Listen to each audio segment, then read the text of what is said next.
taking, the Grizzlies or the Bison? I'll go Bison.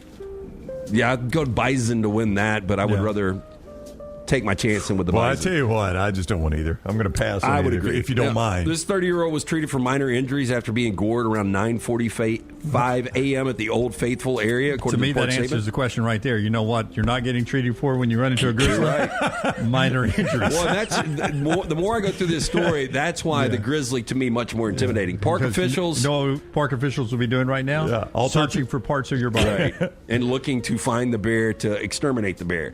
Now, this is the second person gored by a bison already this spring in Yellowstone. 47-year-old Cape Coral man. Minor injuries when he was gored on May 7th. Bison gored. The modern-day answer to this would be trim their horns. Good luck with that. Yeah, I'll let you do that. Bison gored at least 2 people in Yellowstone last year, including an 83-year-old South Carolina woman who was seriously injured. 83-year-old woman gored, still survived.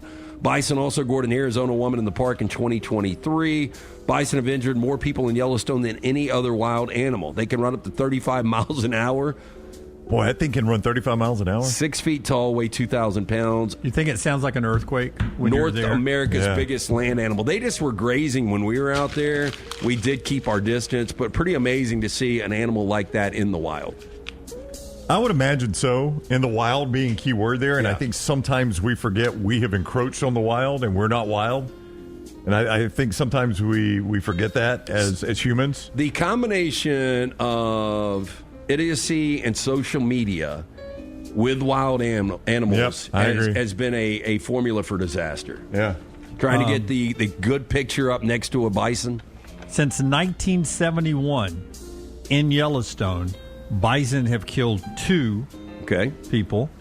Grizzlies have killed 8. Okay, so the Bears are up 8-2. In modern day warfare in Yellowstone, Grizzlies are up 8-2. And I could be wrong. I didn't see any grizzly. We did have bear spray, but I saw bison. So I would say there's more bison. I could be Do you completely think the wrong. bear spray works with bison? I think the bear spray works with anybody. Just about anything. Yeah. But on the flip side, more people are injured per year in Yellowstone by the bison than they are the grizzlies. But would you give me this, that everybody that sees a grizzly, that's bad. Yeah. Some people probably don't realize that the bison is dangerous. Bisons have injured, on average, about 5 people per year in Yellowstone. Usually 1 bear-caused injury per year.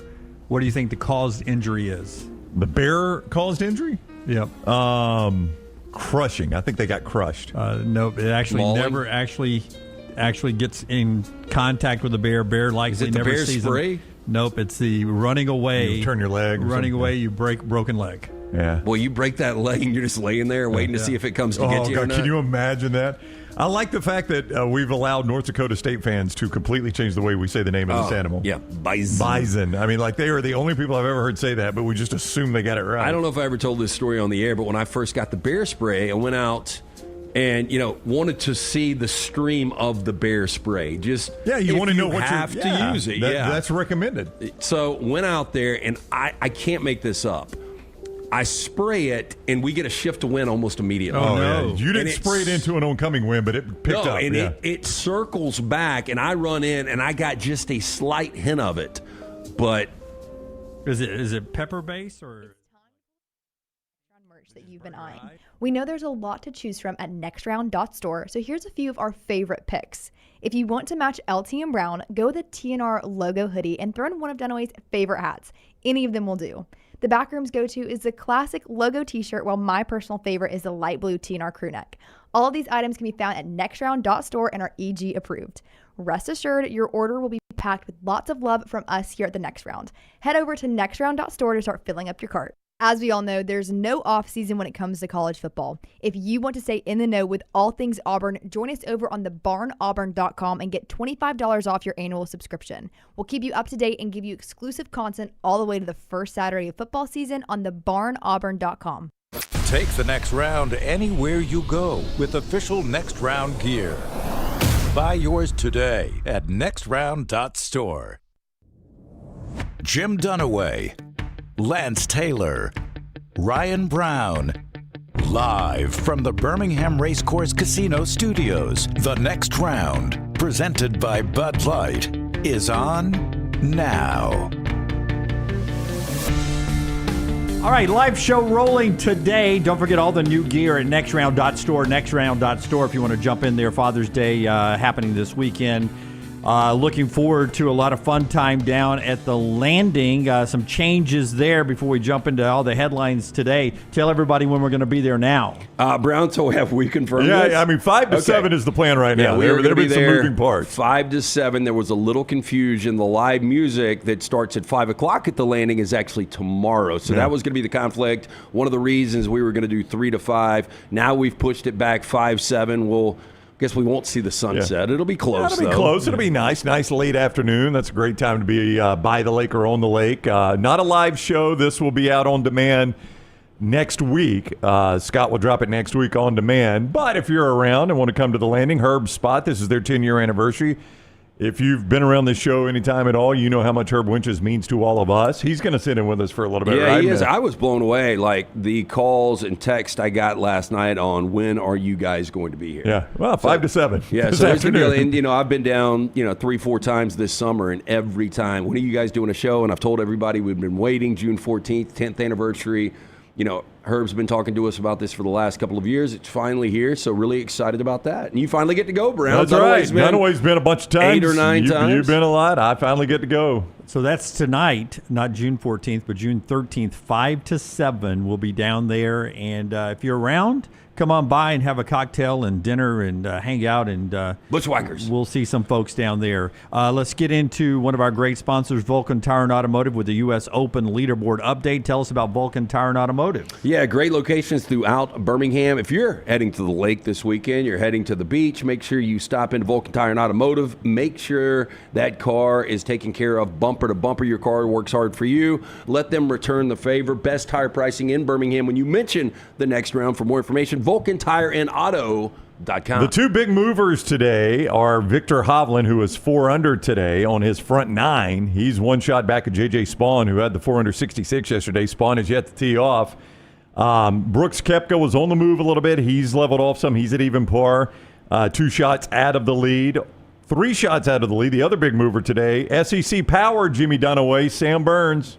All right, Sam Burns there. SEC I'll tell you, Power. Hovland drained a big bender yesterday to birdie 18. They got him back to a good spot. Now he continued that hot streak today. I think that's really, really hot. The interesting thing is Scheffler, with all of, and I did want to ask Brown this, all of the missed shorty chippy putts that he never misses. He just missed another one. Yeah, is now, 2 bogeys on 15 and 17. He is now 4 over. He's still, going into this morning's action, was your favorite. Yeah. And I was just going to ask you, do you think the bad putting, does it carry over? I don't know. I mean, he's in so. danger of missing the cut now at 4 over. But, yeah, apparently it did carry over. He missed a shorty there as he plays this morning after playing a 5.5 round yesterday, 5.5 hour round yesterday. That he seemed frustrated in, but everybody still believed going into today, Brown, that the winner would be over par still. Oh, yeah. Because it'll get tougher, supposedly, as the weekend rolls on. 4 under is a number that Dustin Johnson set and finished back in 2016 at 4 under. We'll see if Spawn can do that. Was that in Seattle? Or if somebody else can roll on and stay under par through the weekend. No, that was at Oakmont. Jordan Spieth 2016. won in Seattle, or Chambers Bay outside of Seattle, yeah. Yeah, I mean, projected cut +4. Yeah, I mean, Scheffler's I don't know in if danger. that's going to hold up based on the way people are playing. Yeah, just wait till this afternoon, see if that cut line moves a little bit. Yeah, I would expect it myself to be around +6 when it's all said and done. I think Scheffler would like that right now because he's at +4. That'd take a little pressure off. I mean, just to put it in context, Justin Thomas, 12 over. Yeah, 60 in ties for the cut. Today, we did get a little history yesterday. Patrick Reed got the 4th albatross in U.S. Open history. Came on the 5th hole, double eagle, some people call it. It's the rarest of birds out there. And it was a 286-yard shot that rolled into the hole. Yep, it was, and he couldn't even see it. Like, he was asking for back in the fairway. He was, he heard the crowd, and he's like, did that go? And the old joke, we couldn't see him because he was wearing camo. You've never had a albatross, have you? Oh, no. My dad had one earlier or his last month. My dad had an albatross. That's a rare. I mean, there's more people have had hole-in-ones by far and away than based double on eagle. my handicap in one of the Wedgwood. I remember Stan White was in my group, but I had an albatross because I chipped in net from double eagle? like 150. Yeah. I mean, it was pretty, and it wasn't like the beautiful like loft lands rolls up to the hole. Scolded and hit it the was flag. scold, yeah, and it ran up for everybody. It's like, I think that's going to be on the green, and it just kept going. So U.S. Open updates, will keep them coming throughout the day. Brought to you by our friends at Vulcan Tire and Automotive. Tyler, let's jump to college football and do a spotlight here to start off the morning, and a little quarterback talk in the SEC. Hit it. The College Football Spotlight. Shunnarah Spotlight every single day. Our guy Alexander Shunnarah has recovered more than $2 billion, maintaining core values of integrity, mastery, passion, and success. He wanted to create a firm that handled any issue his community faced. That community is Birmingham. He's done just that. When you find yourself in need of a lawyer, call the Alexander Shunnarah Trial Attorneys. You pay nothing unless they win your case. Shunnarah.com, Shunnarah.com. Always love finding somebody that can back up things we discuss here on the show greatly. Quarterback rankings is something we've all three done on social media this year, and Lance has been adamant about we don't know what we're getting with Arch Manning. And here's a quarterback of record in the SEC, Aaron Murray, who we all love on this show, talking with our buddy Connor O'Gara on his podcast. And Connor was on our show this week. And Aaron Murray, like Lance and a lot of folks, saying, man, we don't know what we're getting with Arch Manning. Listen to the names that Aaron Murray puts ahead of Arch Manning. So you would take Nussmeier over Arch. I would assume that. I would take Nuss. I would take DJ. I would take Lenoris over him. Those are the three that I have ahead of Arch. Because I had him at 4. Diego Pavia? No, I wouldn't take Diego. I think there's a Mateer at Oklahoma. You go back and watch his tape from a year ago. Really impressed. And he's another dude, super athletic. I think has a really good arm. I think because of the experience, I would probably take him right now over Arch. Not saying like in the long-term future, Arch in year 2 or Arch heading into the NFL come 2027, that he couldn't be a better prospect. But if I had to pick a quarterback heading into next season, a guy that's played a lot more football and I think has a lot of the attributes that you want, especially at the college ranks with his athleticism, I would probably take Mateer next. So, I mean, Arch to me, somewhere in that, 5, 6, 7 range. Okay, so that's a lot of the things you've said this offseason as well. Here's a record-setting SEC quarterback saying it as well. I mean, pretty. I mean, not damning for Arch Manning's reputation, but it's a wait and see for a guy like Aaron Murray. Yeah, I saw earlier today, and they were talking about win totals, and somebody was like, one of my best win totals is under 10.5 for Texas, and they brought up the same thing. Yeah, don't misunderstand me. I think Arch is going to end up being really good. Sarkisian's got a quarterback-friendly system. He's going to have a ton of 5-star skill around him. But I'm echoing exactly what Aaron Murray is saying with these other guys that have proven themselves already in the SEC, week in and week out. We've seen Arch have 2 starts against a defeated Mississippi State school in year 1 under Jeff Lebby that didn't win a conference game, and against La Monroe. So although he played pretty good in those games, now he did turn it over a couple of times against La Monroe and an easy win, that still is not the Georgias of the world. It's not the LSUs, the Alabamas.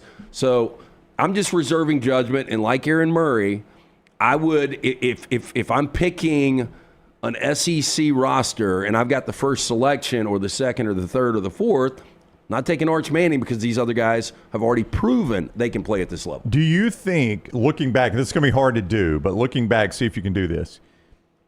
Do you think the Manning expectations, this is how far back I'll go, the Manning expectations reach, and here's why I'll explain why I'm using these quarterbacks in a second. Do you think it has reached Tebow levels? Yes. And here's why I use Tebow, because as everybody knows, Tebow was not a year 1 starter. It was Chris Leak, and we got to see a little Tebow, and we're like, all right, this is a highly recruited guy. We knew that out of Nice High School. It was down to Alabama and Florida. Highly recruited guy. Everybody thought this guy was going to be terrific. We saw a little bit of him. He looked very good when he came in, but the expectations were this is going to be the best quarterback in the nation. So do you think Arch is to that level? Yes. Okay. Maybe, I don't want to say past it because it's hard to go back and remember all the way almost 20 years ago to 2006, but I was thinking about this morning because I heard Magic Johnson talking about Luka and LeBron and, Laker legacies and things. And I was remembering us doing a show from the Met for SEC baseball, and you actually were filling in with me before we all did this, and we were talking about LeBron, and he was just on the cover of ESPN, the magazine. And I remember, like, this kid's going to be good. There's no way he lives up to the expectation. And the reason I bring him up is I really can't remember, outside of LeBron and Tim Tebow, guys immediately having these type of expectations. I mean, can you guys remember outside of those two? Well, the other one I was going to bring up was Tua, because you saw Tua in mop-up duty because Alabama was so dominant his freshman year. He was in mop-up duty, and you saw him be spectacular. I think that was more for Alabama fans, though, right? So you like don't they think kind of heard nationally? behind the scenes. Well, I would say this. I knew who Tim Tebow was as a high school player. I Right. knew who LeBron James was as a high school player. And I knew who Arch Manning was as a high school player. But there's a reason why there, though, Yeah. right? But- It was less about high school accomplishment. Like Tebow and LeBron were because of accomplishment. That's not to say Manning wasn't accomplished as a high school player. Yeah.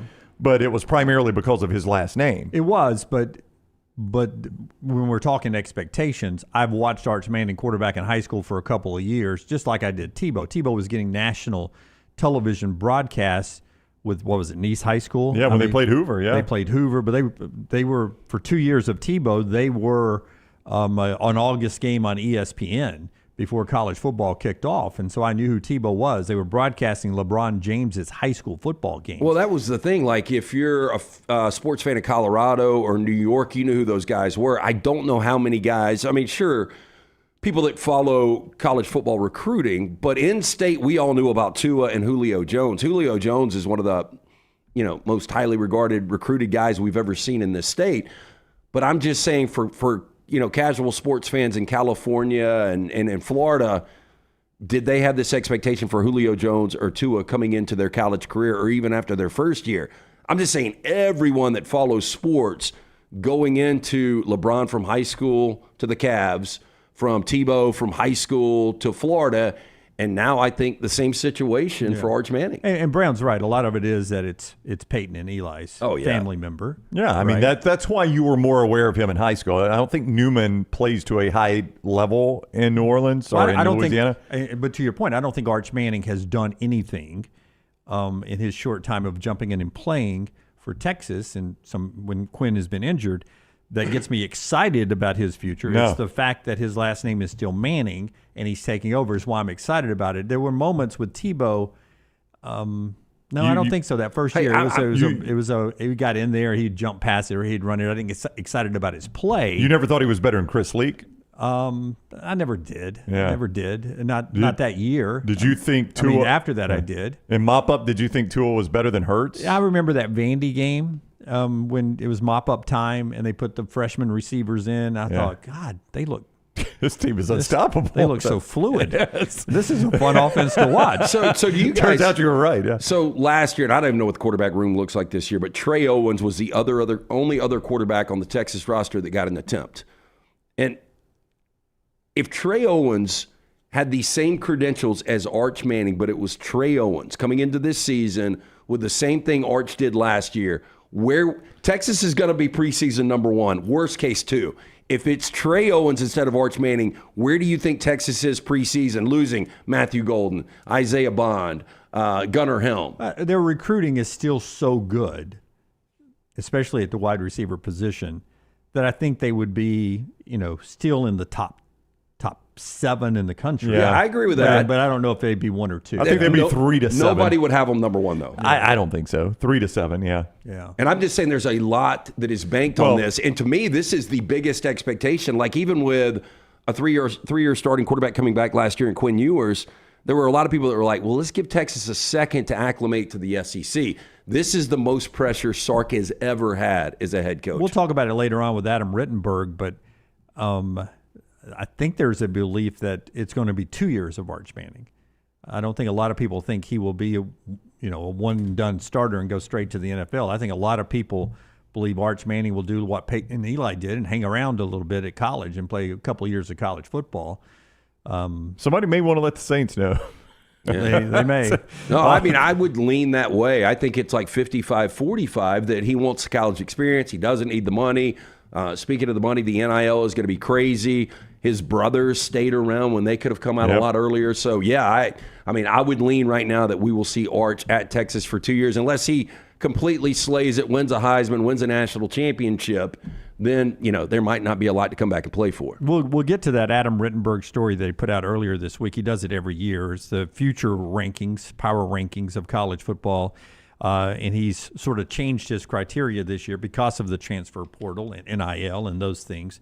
So we'll talk about that in our next segment with our 40 and 40 countdown, which gets us to number 18 today, which means starting on Monday, we got 17 shows until we're at SEC Media Days. Can you believe we're that close to really SEC can't. Media Days in Atlanta? 17 more shows after today, and we'll gather with all of our media friends in Atlanta at the College Football Hall of Fame and get ready to – that's when, to me, college football season officially kicks off is SEC Media Days. I'm with you, and it used to seem like they would do the spring games, and then it would take an eternity to get to SEC Media It was Days. almost like hibernation. I know, and anymore it feels like they do the spring games, and we're already saying, guys, all right, we need to sit down to our plan meeting for SEC Media Days, and then boom, it's here. And I know we've all talked about it. The college football, and I think sooner or later they will find this out, but once the calendar is stacked, but once it gets more traditional dates moving forward. I mean, this thing has become the NFL with having something year. That's right. Yeah. Or I do a good job of stacking the show to keep us entertained until that we get too. there. One of Yes. those two things. That too. One of those two things. But I mean, seriously, outside of Nick Saban, I mean, some of the best things that have ever happened to us is a show, transfer portal, and NIL. That's true. Somebody mentioned that to me. I forget where I was. I think I may have been in the. It was me that I mentioned it to you. No, you just did right now. I'm not losing my memory that fast. It was my golf trip with the guys in Cherokee, and somewhere along the way, my buddy Van, who's a huge Tennessee fan, and a sportswear rep, he said to me, he goes, "I bet the transfer portal has made your job a lot more interesting." And I said, I when you sit down and talk about it, it is like constant free agency. When it becomes the free agency day in the NFL, that's such a big day, or trade deadlines in Major League Baseball or the NBA, those are big days for like ESPN.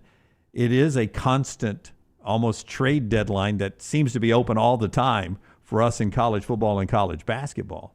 And it does, we don't fill up shows around here. We don't play radio or TV with you. We like to be entertaining, but it does fill up shows really easy when you've got Chad Baker-Mazara going to USC and the so you debate didn't call of me Pettiford coming before back. and say, I'm going to argue for Archman and you argue against me. No, we don't do that. There are people that do. There It really just are. naturally happens in the wild. Our disagreements. I always felt like you and Fitzy used to do that there'd be times I'd be like, dang, I think Fitzy's just arguing on this side of this just to be arguing on this side of this. He was very argumentative. Yeah. It's because he didn't get to be at the house. His wife was in complete control like yours. Yeah, well, That's fact. There are times now, and I'm honest when I do this, I don't necessarily agree with the points I try to make on this side of the table. I think there always needs to be a devil's advocate on some subjects we discuss. So sometimes I will ask the question,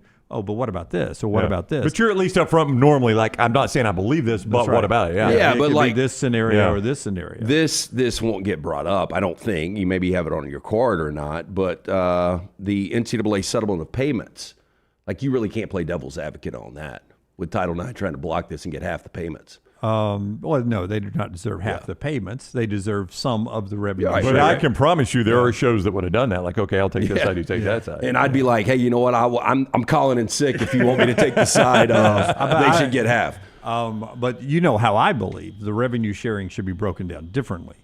It should be football brings in this much revenue, and the football should be sharing in that much revenue. Men's basketball brings in this. So if women's basketball at your school brings in a profit, then that's what you should be sharing. Oh, yeah, like Iowa, we go back 2 years ago, Caitlin Clark's final season. Then the Iowa team should be sharing that revenue. They should have gotten what their worth was that year. That's My whole thing on we want 1.1 billion of the 2.2 billion, and we're going to put an appeal in, and we're going to cease this thing. Yeah. This is not a marriage. This is not. You paid for his law school waiting tables, and when you get a divorce, you get half. But see, you quickly are going to the man versus woman. I'm telling you, I'm going to whatever your sport brings in. I'm not going to man versus Well, woman. I'm just- going to eyeballs. Yeah, it turns out the men's sports bring in more. Well, yeah. I mean, I'm saying men's baseball should only be getting what men's I baseball agree. generates at your school. I agree. Men's swimming should only be getting 100%. a part of what men's swimming generates right. at your school. Oh, 90%. And if it's losing money, That's right. Then that's up to the school if they want to keep that program floating. Yeah, it's literally not, pun intended there, right? It's literally not a men versus women argument because the men's sports are losing just as much money as the women's sports I can't outside of two think sports. and that's the thing. I would go 90% on men's football and basketball. Yeah. I can't think of a worse business model than Title IX. See, that's where we get into a lot of our problems with the media and politics in our country. We don't debate the facts in reality. We debate right. we debate extremes. Yeah, it becomes very much a male versus female argument until you start saying what you say. No, there's plenty of male sports that are losing every single dollar they can lose. That's exactly right. They're not going to make any money But either. I do think that it's situations like this when you appeal and you're like demanding half the money, then that's why we get more division on this because, logical people are like, how in the hell can you demand half? Because if you really look at the numbers, those two sports are doing 90% of the revenue. I mean, revenue sharing, when we used to work with a big corporation, we were part of a revenue sharing model.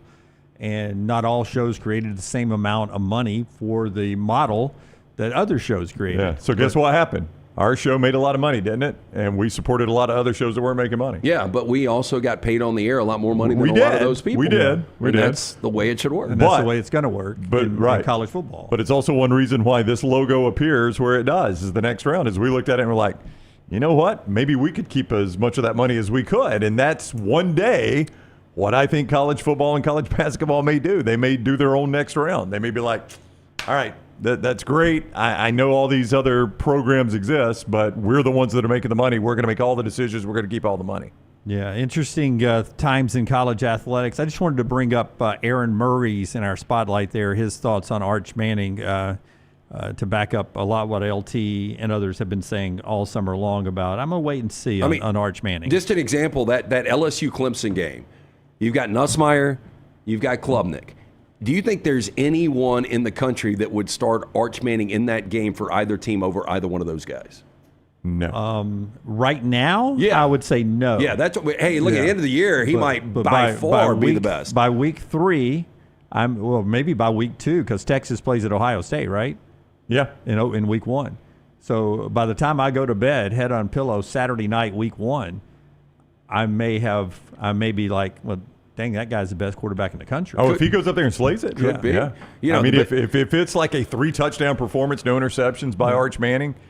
A benefit for him, though, was on the other side, you got another guy making his first big start. Yeah, I'll use first career start. Yeah, Enjoy and say it. Yeah, absolutely. Texas is an example. I mean, how impressed were you when they went up to the Big House and beat the brakes off Michigan with Quinn Ewers? You remember that game? Yeah.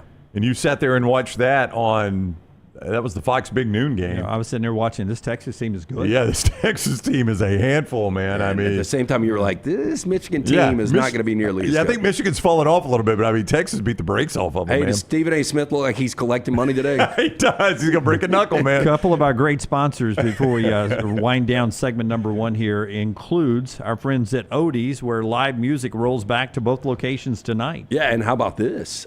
Game 4 of the NBA Finals, Thunder at the Pacers. You're looking for a place to watch that. College baseball, the World Series starts up on this Friday the 13th. I know Brown is not superstitious. I am not. Just a little stitious. I am very superstitious, but get in. Great way to kick off this weekend. Odie's Tavern, 2 locations, the original in Crestline, newest location in Edgewood. Great food from Rodney Davis for almost 4 decades now. Award-winning wings, delicious burgers, great sandwiches, ice-cold beer buckets, full of the Bud Light. Birmingham institution is Odie's Tavern. And our friends at Storm Restoration Roofing, Greg from Pell City, and the fine folks there. He and his wife own the company. They run the company, locally owned for over 20 years. They are the most trustworthy guys I know in the roofing industry. They've been doing a commercial on our show for years and years. And the reason I keep telling people to give Greg a call when you've got storm damages, because I keep getting great reports back from friends of mine and clients and listeners and viewers of the show who say, man, that Greg from Pell City, what a nice guy. He got on my roof and did this, he did that. And he can do it for you. A free no-cost roof inspection, 205-542-3531, 542-3531, or Greg from Pell City on Facebook. That free no-cost roof inspection, storm repairs. He's got a builder's license. He can do some of that storm repair himself there. Full roof replacements if your roof is aging out.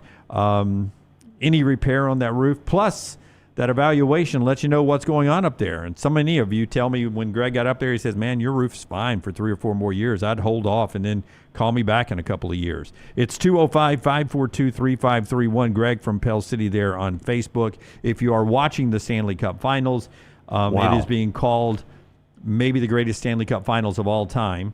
Last night, the Oilers win in overtime 5-4. They become the first team in the Stanley Cup Finals to come back from 3 goals down since the Montreal Canadiens did it against the Seattle Metropolitans in 1919. Didn't know that was a franchise, by the way, I did until I not saw either. that earlier today. 1919. They were 3 goals down. They come back. It goes to overtime. Florida, in fact, had to score in the final 20 seconds just to get it to overtime, and then Edmonton wins it in overtime. 4 games, series tied 2-2. 3 of them have gone to overtime, sudden death, and they will play Game 5 coming up Saturday.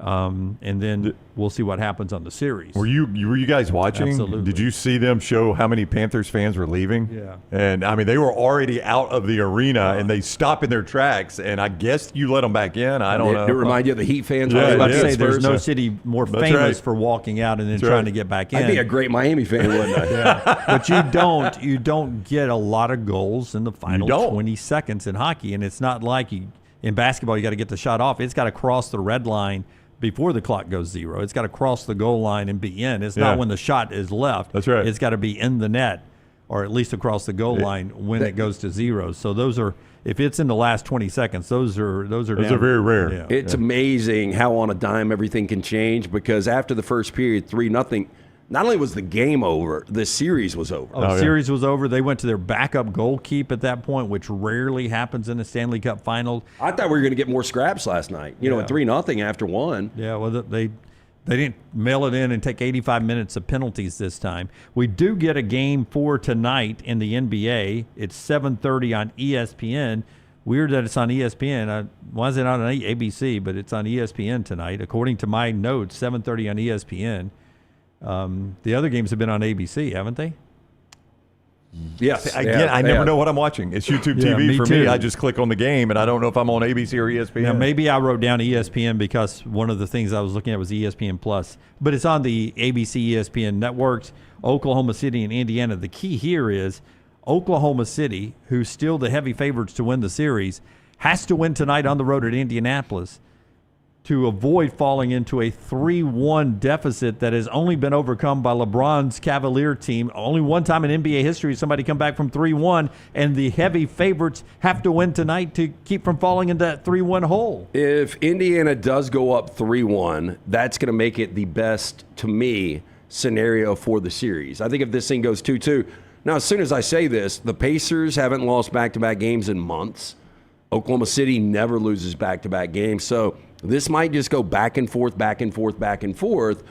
But I still think at 3-1, the Thunder can come back and win this. Best seat in the house I'm seeing right now for the game tonight. What do you guys think? Lower court. Oh, this is the best seat in the house. Pat McAfee's on the court at those home games in Indianapolis. Courtside G is what it says right here. Okay, I'm gonna say that's gonna. It's not crazy. Well, okay. Depending on how you look. $2,500 a ticket. I was gonna say $6,500 till you say it wasn't crazy. I was going to say $2,800. $10,078. That's crazy to me, Lance. Well, I'm just saying for I guess for courtside, multi-millionaires that are big Pacer fans, And I would have thought this. I mean, this could be their last home game. Well, there was in only the going to be finals. 3 options or 3 chances for you to see a game in that arena in the finals. So there's only 3 tickets. Yeah, the worst get-in I see right now is $806, and that is in the upper rafters. That's the same. No, that's not the same arena we were in, right? Well, I will tell you that no. that the course of me going from 2 full-time jobs to 1 full-time jobs, the level of crazy I'm paying for something the gap has grown between me and you. No, Because it I was hadn't. with Brown. I was in the $2,800 category, and I thought that was going to be No, well, I crazy don't to me. know. 10,007. Trust me, I was making more in 2013. It's crazy. So, Crazy. I'm just saying based on some of the courtside Based on seats being I've a millionaire. seen. Yeah, what they were at Madison Square Garden was outrageous Yeah. for the Eastern Conference Finals. So, did you find it on ABC? I'll go check on that. oh, no, I didn't No, I've look. got it right here. I have it written on ESPN tonight. Yeah. I thought it was ESPN too. Or ESPN as well. It's ABC. Yeah, it's ABC. Yep. Okay. So it's ABC, ESPN Plus, wherever you're watching the game tonight. There may I be- thought it'd be crazy that it would not be on ABC. There may be an alternative. Like during the Eastern Conference Finals, YouTube TV, again, I never know what I'm watching, but it just pops up the game, and I would click on it, and there was an alternate telecast. Oh, yeah. And I didn't realize it in the beginning. I'm like, that's not Mike Breen. What is going on here? And I realized I was on some ESPN. I don't even know who the people were. I think Kendrick Perkins and a group of people Maybe. are Yeah. doing. So are that doing could be an what you alternate. saw that's on ESPN. All right. So thank goodness it's on ABC tonight if you want to watch that. I'm sure the folks who do ABC 30 through 40, 10 o'clock news are like, I'd planned a longer dinner tonight. That's right. I gotta Run rush away. I back thought now. the game was on our network tonight. It is on your network. Do they Don't worry want about it it. like that? As a former guy that did news late night, would you rather get off earlier or have it pushed back where you can enjoy dinner? I liked it when I knew that it was going to be a certain, not necessarily a certain time, but there were certain events that you knew that we were not even scheduled to be on until 10:30 or 11 o'clock. The frustrating Central. is being there waiting for an hour and a half, 2 hours. The most frustrating. Overtime. The most frustrating. I was at NBC when NBC had the World Series back in the day, and a friend of mine who was the news anchor went to dinner and had not planned on being back to the station until late because baseball would never start at 10 o'clock. And Maddox was pitching. And they had a rain. No, they had a rain out. And at some point in the 7 or 8 or 9 o'clock time, they decided not to postpone it. They called it quits, and we're going to do it again tomorrow night. Mike Moore didn't show up back in time. I don't know who it was, but somebody did not show up in time for the late local. And I was there recording the game, watching the game. Did Mike Moore really talk like that in real life? Yeah, Mike Moore was a good guy. He did talk. He did have that voice. But, Deep he had voice. that smile. And Yeah, he was.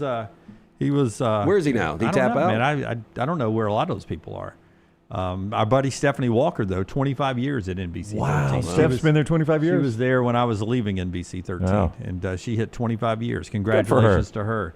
I just brought that story up not to slander anybody here on the broadcast. I was just bringing up a situation that happened at one point. Gutter Cap brings you part of the show. Tell us about Gutter Cap. 205-823-2212. Cap it, don't snap it. The weekend is here. The last thing you want to do after working that long, hard week is get the ladder out, get on the roof, you slip, you fall, snap the neck, and die. No good to the wife or kids. Cap it, don't snap it. Call Chris Stewart today, 205-823-2212. He will come out, give you an absolutely free estimate. Tell him the next round sent you. Great pricing for you. Again, cap it, don't snap it. For more information, guttercapbirmingham.com. Follow Dunaway on Twitter and Instagram at Jim Dunaway. I'm attorney Alexander Shunnarah, Alabama born, Alabama raised, and ready to fight for your rights. I have one of the largest firms in Alabama, and we are here to help you get the compensation you deserve. Call me, Alabama, 323-1000. Your representation is made that quality legal services fee is greater than those of other lawyers. Hey, Lance Taylor from the Next Round to tell you about one of our favorite places for breakfast, lunch, and dinner. That is Hamburger Heaven since 1982. Hamburger Heaven has been serving Birmingham's best hamburgers, cheeseburgers, French fries, hand-spun milkshakes, and sandwiches made fresh to order. All of their ingredients are fresh and prepared daily. This includes their beef, always fresh, never frozen, hand-pattied each and every day. For breakfast, lunch, or dinner, visit any of the 4 locations, Highway 280, Irondale, Gardendale, and Homewood. Take TNR on the go with a podcast built for your satisfaction. Miss Hour 1, find it in podcast form. Miss Hour 2, stream it now. Miss Hour 3, download it for later. Miss Hour 4, well, just know it's never coming back. Listen to TNR wherever you find podcasts. Storm season is here. Make sure you have a plan of action in place right now. Greg from Pell City and Storm Restoration Roofing should be your first call when storms hit. Insurance companies love working with Storm Restoration Roofing because of Greg Nelson's name and reputation in the industry. When storms hit, call Greg Nelson. He's local, 205-542-3531. He's the home of the free no-cost roof inspection. Greg from Pell City on Facebook, 205-542-3531. It's Storm Restoration Roofing. Start your day online with our website, nextroundlive.com, for the latest videos, podcasts, and college football stories. It's also a great way to stream the show or shop in the Next Round store. Stay connected by visiting nextroundlive.com. Hey, Lance Taylor from the Next Round to tell you about my friends at Michelson Laser Vision, located conveniently UAB Highlands. Almost 20 years ago, I went in for the procedure. Only took 12 minutes for both eyes. When I went in, I had 2200 vision. I was legally blind. Now I have 20/15 vision, still 19 years later. Make the call today. Schedule a hassle-free consultation. 969-8100. Dr. Mark Michelson, Dr. Jen Michelson, Michelson Laser Vision. Make sure you tell them the Next Round sent you. 969-8100 or MichelSonLaserVision.com. Hang out with the Next Round on the go. Whether you're driving to work, running errands, sitting on the beach, or you just need a break from the real world, we can keep you company. Check out the Next Round, Mystery Fifth Hour, and our other shows on your favorite podcast app. We'll meet you there. Start your day online with our website, nextroundlive.com. The latest videos, podcasts, and college football stories. It's also a great way to stream the show or shop in the Next Round store. Stay connected by visiting nextroundlive.com. That's nextroundlive.com. It's bow time. Tired of choosing between sweet and savory? Why not have both? Introducing Bojangles' new chicken and bowberry waffles. The bold Cajun chicken filet you love, now drizzled with a bowberry honey glaze and sandwiched between two warm waffles. Which means your favorite meal of the day just met your new favorite dish. And lucky for you, it's served all day. But it's only here for a limited time, so try chicken and bowberry waffles at Bojangles today. It's bow time. Hey, there's nothing worse than waking up to a plumbing problem. Don't get caught in a flooded house. Call the guys at Hemp Hill Services. Adam, Chad, and the team at Hemp Hill are the only ones I trust to fix it and fix it right the first time. Hemp Hill Services does it right and always at a fair price. For all of your plumbing, cooling, and heating needs, trust the name that Birmingham has trusted since 1954. That is Hemp Hill Services. Call now, 205-229-2090. That's 205-229-2090. I'm attorney Alexander Shunnarah, Alabama born, Alabama raised, and ready to fight for your rights. I have one of the largest firms in Alabama, and we are here to help you get the compensation you deserve. Call me, Alabama, 323-1000. No representation is made that the quality of legal services being performed is greater than those of other lawyers.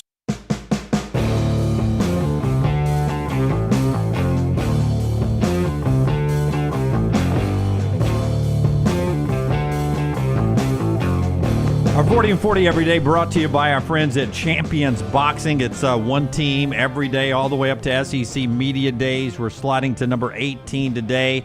Our friends at Champions Boxing let you slide into their gym and get in shape using the sport of boxing. Yes, it is a great outlet if you've got a teenager at home. They want to get in shape. They want to try something different. They need a little discipline. This is a great place to go. Team and family oriented that helps in teaching discipline and fundamentals. Get in, see Akash, Jake, Mailman. Tell them the Next Round sent you. Conveniently located in Pelham behind the Purple Onion. On Instagram, you can check them out at Champions Boxing AL. Facebook at Champions Boxing AL. Boxing for fitness and competition. All ages starting at 9 years old. 8 USA boxing certified coaches, not only in boxing, but strength and conditioning. Coaches have experienced amateur, professional, and Olympic levels. The official sports boxing coordinator for the 2025 World Police and Fire Games held in Birmingham this July. Me and Jack are going to have to take a little break. By the way, I don't know if you heard, a little accident last night from JT. Shout out to Northside Shelby EMT saying you're going to talk about it on the show today, so I just want to give them a shout out. They did a really good job. Did not know. Do you want to say any more? I mean, it's... You know, I get a call from upstairs. I hear a loud bang, and I get a call, hey, I think I broke my leg. Oh, no. That's not the call you want. And I go upstairs. I might get forced to the picture to show. And kneecap is on the side of the leg. Let's don't show that. But, you know, when I walked in, I didn't really realize it was the kneecap. I thought it was the bone protruding out. Was he boxing or was he falling? No, it was completely random. Had a buddy over spending the night, was stepping over. He's got carpet up in his room. Yeah. Had flip-flops on. Don't wear flip-flops. Was stepping over a buddy to grab something and just pivoted wrong, and all the weight went on it. And so it immediately popped out. But he thought he had broke it. And, you know, he's a big big-ass dude, so had to call EMT, and it was a long night. They're fans of the show, though, the EMT. Thank you, guys. Those contact injuries. It was funny. Always the worst. They had just given him, fentanyl to get ready for the pain that was about to happen when they popped it back in. Yeah. But the guy was like, "You going to talk about this on the air tomorrow?" Answer: yes. So that gets us to our 40 and 40 today, which shout out to Karen Johns and Chris Randall, two of our voters. They have this team winning the Big 12. It's Kansas State that slides in today at number 18, just ahead of other Big 12 schools. A Big 12 run right here, by the way, as it sort of like rocks in a tub, sort of settled to the bottom. Iowa State, Texas Tech previously this week. There is Kansas State in at number 18. First thing I will say about Kansas State, 8 of you had them not ranked. 11 was the highest, which means for Karen and Chris, the highest Big 12 team was 11th. And I would make the case that at the quarterback position, they are under less pressure this year than they were last year. Ooh. At the quarterback position. Why do you say that? Just because he's proven? No, because last year, Will Howard was left, and everyone was like, we chose Avery over Will Howard, and while Will Howard was winning the national championship, Avery Johnson in Kansas State was not. Now Will Howard is gone, so it can't be a year of we chose this guy over Will Howard. Now it's this guy would have been our starter regardless. Yeah, I still think we slept a little bit on Avery Johnson. When you watched him, really good quarterback, one of 9 quarterbacks to have 25 passing and 7 rushing touchdowns. They won 9 games. Chris Klieman, I've always been a big fan. If you take away the 2020 year, which we typically do in these circumstances, in his 6 years, he's won 9+ games or 8+ games in every year. And if you look at Kansas State over the last 3 years, only Alabama, Georgia, Ohio State, Clemson, Oregon, Notre Dame, and Ole Miss have more wins. Wow. Yeah. So he's done a hell of a job there. You could easily sell me that Kansas State's the best in the Big 12. I think they're one of 5 or 6 teams that will ultimately win this. And this is one of the best early season games in the Big 12 we've ever seen. Are you talking about the week 0 against Iowa State? Yeah. Let me ask you, we talked some about that yesterday because Iowa State was our team yesterday, as you saw. That is a really good Dublin game, which will give one of those two teams a leg up on playing in the conference championship game there in Arlington. I mean, that's crazy to think in Dublin, week 0, August 23rd. We've already got a fairly critical Big 12 game, but I think you can make that argument that we do between those two teams. Oh, it absolutely is. 71 days from that game. Last year, we didn't believe our eyes when we saw Florida State lose, and we thought to ourselves, well, Florida State will bounce back. Yeah. They did not. They never did. It'll be interesting to see the winner of this, if they can go on and have a great year. The loser can bounce back. At Kansas State's schedule, in the Big 12, you jump in, you got a couple of questionable games out there. Now, that is not Notre Dame week 2. That is North Dakota week 2. But let me ask you this. Is that one of the good Dakotas in FCS? That's a tricky game. You come back from Ireland. If you win that game and you got one of the good Dakotas, that's a tough game. Army is always a tough game when you're coming off a game that you've got to win. It's a no-win situation, though, for Chris Klieman and Kansas State. I mean, really, all of these games are difficult. I think they're going to be favored in 9 games. What was the old school formula to winning football games back in the day? New era, I know. Running the football and no turnovers. Limiting turnovers. Yeah. Control time of possession. Yeah, like turnovers, of course, but running the football and stopping the run. 215 yards per game on the ground last year, rushing. Only gave up 118 on the ground. When you look at the combination of Dylan Edwards, who came in from Colorado, had a great year last year for Kansas State, Avery Johnson, his ability to move. You bring in Gary Irvin Jr., once at USC, then Nebraska. Backfield's going to be loaded. They're going to be able to run the football. They're going to be able to stop the run. They've got the formula to ultimately win the Big 12 and get to their first ever college football playoff. Yeah, so that's our 40 and 40 team today, brought to you by Champions. It is Kansas State as they roll in, a little purple rain for you there. And how good do you have to be if you drive a purple Corvette? You've got confidence at that point. You got to have something to back it up. Yeah, I mean, if I've got, first of all, his hairdo. Yeah, little mullet action. If you told me he was Sam Kinnison's grandson, I would believe it. Yep. Mullet's back in, though.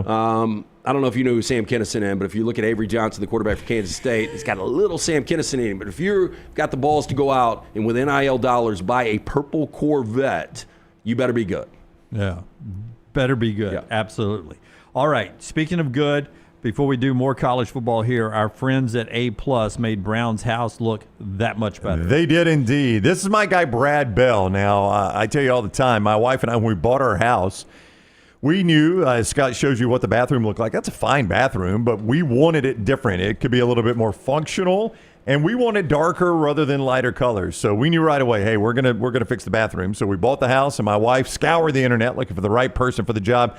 After talking to contractors, meeting with contractors, people that use certain contractors, she really did her homework. Thank goodness.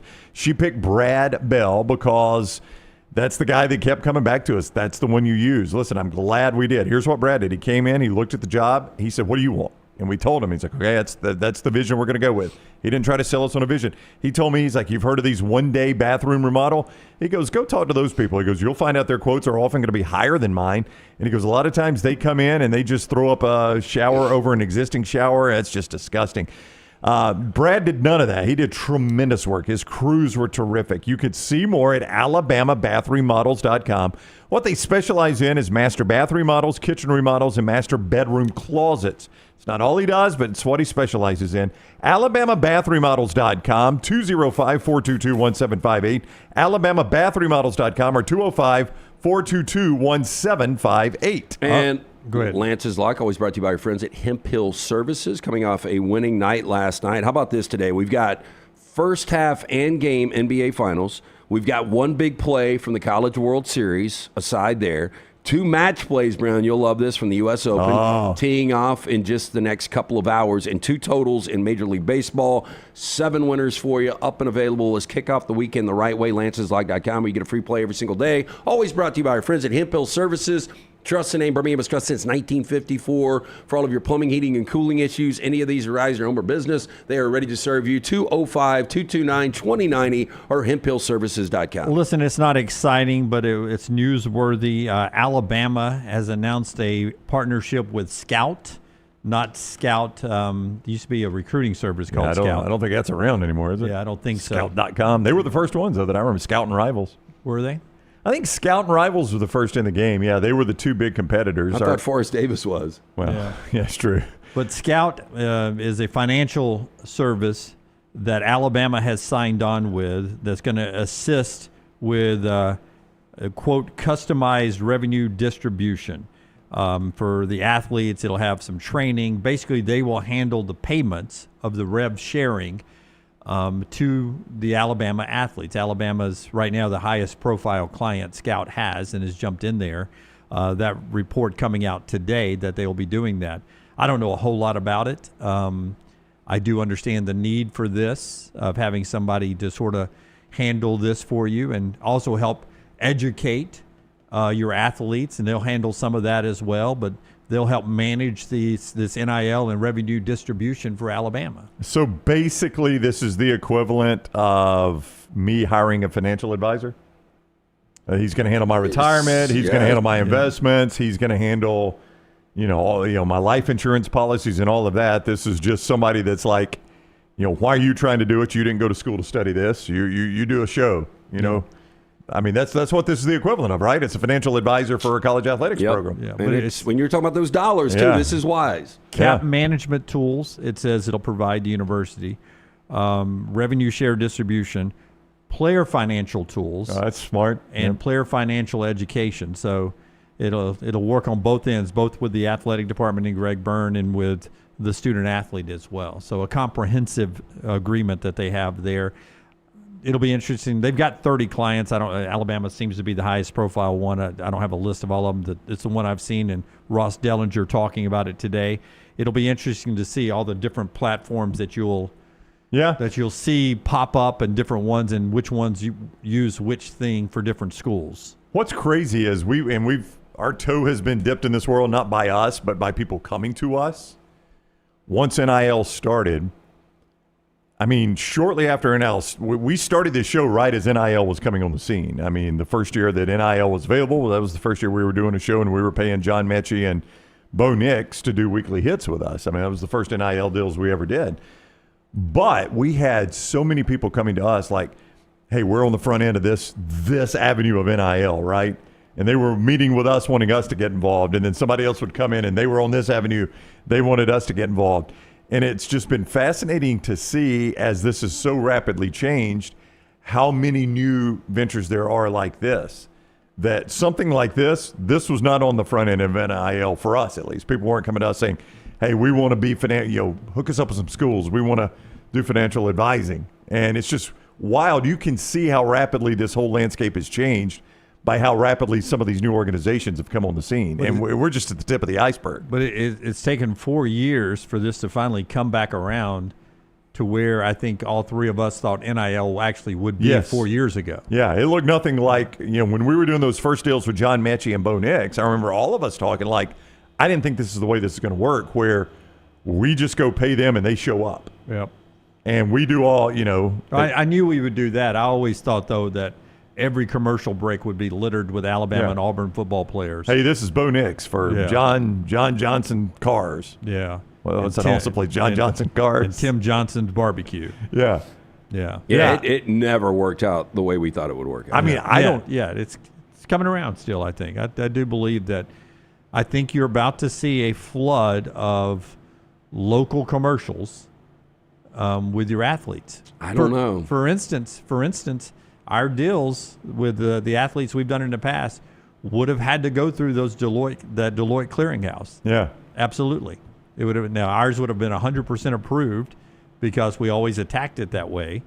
And credit to Alabama and Auburn, they always designed their NIL to pass the mustard that's going to be up there for Deloitte, at least our end of it. Well, ours had to be cleared by the universities. Yeah. I mean, to your point, because they wanted it to be this rule that's in place now. That's right. They wanted it to meet those standards already, even before this clearinghouse was in place. Yeah, before Bo Nix or John Mechie signed that first contract, we had to send them to Auburn and Alabama, respectively, and get the okay before they could sign them. And for every player from them to Tyler Booker and on, we've had to do that. Well, there's not a blueprint for what these guys, the valuation, and that's why I think it's tricky. But, if you look, starting quarterback that's on a Dr. Pepper commercial, from DJ to Bryce to Quinn Ewers, I mean, what do you think to Arch? What do you think those guys are getting for Dr. Pepper commercials? No idea. I think some figures for sure. Back originally, it was $1 million.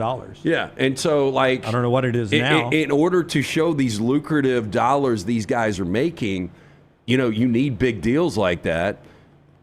Local radio, local billboards, you got it in one market. You do a show like the Next Round, you're worldwide. That's right. I would just say Deloitte, the valuation when you can be heard in every country around the world, we're the place to go. Goes up. Yeah, the show that is heard around the world brings you the viewing menu every day at this time. It's a chance for Tyler and the guys to talk entertainment, brought to you by our friends at Michelson Laser Vision. 205-969-8100. That is a number you need to call if you've been procrastinating. You wear the glasses, you wear the contacts. I'm speaking from experience. I wore the contacts, was wasting money on contacts and solutions for about a decade. Got the procedure done in 2003. 2015 vision, better than 2020. 205-969-8100. Ask for Amy. Tell her the Next Round sent you. They're going to hook you up with a hassle-free consultation. Dr. Mark Michelson, Dr. Jen Michelson, best in the business. 205-969-8100 or MichelsonLaserVision.com. We got a lot to watch this weekend. We got a new release in theaters tonight called The Life of Chuck. This is based off of a story from Stephen King, and it is the powerful tale celebrating the life of Charles Chuck Krantz as he experiences the wonder of love, the heartbreak of loss, and the multitudes contained in all of us. Critics have called this film a life-affirming masterpiece and a stunning celebration of the moments that make life worth living. It's been getting absolutely rave reviews. It stars Tom Hiddleston, and I'll try to see it tonight or tomorrow. Okay, rave reviews. Okay. Yeah. It's life-affirming. Yeah, a lot of people are putting it up for early awards discussion. Okay. 85% currently on, 81% on tomato meter, 88 on the popcorn meter. Okay. Yeah. We've also got a new Western out tonight called The Unholy Trinity. Buried secrets of an 1870s Montana town spark violence when a young man returns to reclaim his legacy and is caught between a sheriff determined to maintain order and a mysterious stranger hell-bent on destroying it. It stars Pierce Brosnan, Samuel L. Jackson, and David Arquette. Well, 2 or 3 aren't bad, right? I like all of those. I like everybody there. You don't like David Arquette? He's a weirdo. By the way, 10% on Rotten Tomatoes. Oh, for that movie? Yeah. Oh, wow. Yeah. Oh. Give it a shot. I might skip that one. Give it a shot, Tyler. And then we've got a re-release tonight in theaters. It is Friday the 13th, and it is also the 45th anniversary of the movie, the original Friday the 13th. So that's playing tonight only. Best one, right? The I original? thought it was the best one. I just thought it was so gritty, such a low budget. I've never even looked at the budget. I would say the budget was less than $1 million. Only one name actor at that point in 1980. He wasn't a name actor. That was Kevin Bacon. I told Tyler, what did I tell you this morning when you walked in to pick something off the copier? You saw the most disturbing show on HBO. Okay, Lance said that? Yeah. Lance said something was the most disturbing. He said he had to tap out of it because he said, I can't watch this before I go to bed. Well, then we don't even need to give the name out because people don't need to see this. If Lance tapped out, people don't need to see it. I think we need to give the name out. So don't go see this. Like Dear Zachary, do not watch this. It's not as bad as Dear Zachary, but I got a random text a week ago. Hey, if there's a special place on the island, you need to check this place or this show out. It's called The Mortician, and it's based on a family in Los Angeles that had a funeral home, way back in the 20s and 30s, and it kept going down generation to generation. And when this one kid took it over, my gosh. Like, I can't even, it got worse and worse and worse. Nope. And then I hear the loud explosion upstairs, and it was a good time to tap out. When I got home, I was still kind of wired up at 1 a.m. I was like, do I want to go back to that? I was like, I can't go to bed without the final thing I saw. That's all I needed to hear. Not watching Mortician. Nope. Crazy. So wait, your son's dislocated kneecap was a better image to go to bed with than what you were watching. Yes, I mean that's basically what you're saying. After you're dead and gone, what do you want to do? I know you want to go to heaven. Drink a cold beer with James. Well, I'm telling you, we're going to be. Mortician's not going to see me. That's right. We're going straight to the crematorium. Man. I don't want to know. Don't want to know. I'm with Dunaway. If Jack dislocated his kneecap, I'm going to go to bed with that image. If you're cremating a body, it should be one at a time, right? Lance, I don't want to hear it. It goes from 1 to 2 to 4 to 8 to I can't even tell you the number it gets to. And these people were getting their ashes, and that's not the worst part of it. That is not the worst part of it. Okay. Yeah. Well, you've sold me. I'm not watching. That one doesn't bother me as much as the doing things with dead bodies things, which is there's that. But how pissed would you be? That is more disturbing. Yeah, I would agree. I've got Chuck on my mantle. You guys, we brought Chuck in studio, but if I found out there was 8 people that were burned with Chuck, that's bad. And the crazy thing is, the guy that did it is out of prison now, and he justifies everything. Like he is the best gaslighter in the world. He's just trying to save money. The guy costs money to fire that thing up. He was like, man, I should have done it differently. And they're like, because of the moral, consequences that you went to prison. No. It's a great business model. If I wouldn't have had smokestacks here, people wouldn't have known. I just wasn't efficient enough. Am I thieving? And he's like, you don't think when you get cremated that there's other ashes? We don't scrape it clean. You're combining the ashes with other people. No, thank you. And he was justifying everything. Not gonna watch. I feel like we kind of glossed over something there. Maybe it's just because Brown and Jim have already heard the story, but you said the guy that cremated your dad was in prison? No. The guy in the documentary. Oh, okay. Yes. I'm just saying I would be pissed for a second. if I found out that Chuck's ashes, not that Chuck really cares, but it would be, But see, the ashes to me are ceremonial at that point anyway, and mine are not going to sit on the shelf somewhere. So we're just going to pour them out somewhere. So Bryant-Denny Stadium? Yeah, wherever. But it's got to put them all in the mud puddle. It's going to be ceremonial at that point anyway. So it could be ground up shark tooth from whatever the place down in Gulf Shores is where you go by the shark tooth Island. Yeah. But just the dignity. I mean, there's just. I don't know. I know the soul is dead and gone, Brown. You've always said it. You really don't care what happens. But there's got to be something about the dignity of what you do with a body. Anyway, it's very disturbing. If you like disturbing, check it out. And then if you want something that's not disturbing, HBO Max is also dropping a movie that I meant to go see, but never got the chance to because it was such a limited run, and that is Cleaner. It stars Daisy Ridley and Clive Owen, and it's about criminal activists hijacking a gala, taking 300 hostages. Wow. One extremist plans mass murder as a message to the world, and an ex-soldier turned window cleaner now works to rescue the hostages. I like Clive Owen. All right, there you go. Did you guys, we haven't brought this up, the flight from India to London, how I don't know if you guys saw the images, but how 242 people are on that and only one walks out of that explosion. That's one of the maybe the most unbelievable thing I've ever seen. Did you not see there's one survivor? No, I didn't. I have not. God, I don't know how you guys hadn't seen that. You'll dog me out for not checking out the news. Didn't he supposedly jump out of the plane? I didn't see that. They showed where the seat number was, but if you see the explosion, I don't know how you can jump out of the plane. It was trying to take off and it couldn't get up, and it's a mushroom cloud of fire, and this guy doesn't have life-threatening injuries. 1 out of 242. I go straight to Vegas. Yeah, we got a higher purpose, I guess. That is the viewing menu today, brought to you by Michelson. The show also brought to you by Bojangles. Todd Fuhrman coming up on the other side. Tell us about Bojangles brownie. Yeah, it can be bow time. Everybody likes that great dipping sauce, right? From sweet to heat, Bojangles has a great one, and they got something that pairs better with it than anything. Hand-breaded tenders. If you're looking for sweet, try honey mustard. Add some Tango barbecue. If you want some heat, try creamy buffalo or peach honey pepper. If you want smooth and creamy, house-made ranch, jalapeno ranch, or classic bow sauce, ready and waiting. So head to Bojangles, order some hand-breaded tenders with your favorite sauce today. It's bow time. Todd Fuhrman talks the numbers from Vegas next. Call the next round now at 205-734-0923. I'm attorney Alexander Shunnarah, Alabama born, Alabama raised, and ready to fight for your rights. I have one of the largest firms in Alabama, and we are here to help you get the compensation you deserve. Call me, Alabama, 323-1000. No representation is made that the quality of legal services being performed is greater than those of other lawyers. It's bow time. Tired of choosing between sweet and savory? Why not have both? Introducing Bojangles' new chicken and bowberry waffles. The bold Cajun chicken filet you love, now drizzled with a bowberry honey glaze and sandwiched between two warm waffles. Which means your favorite meal of the day just met your new favorite dish. And lucky for you, it's served all day. But it's only here for a limited time, so try chicken and bowberry waffles at Bojangles today. It's bow time.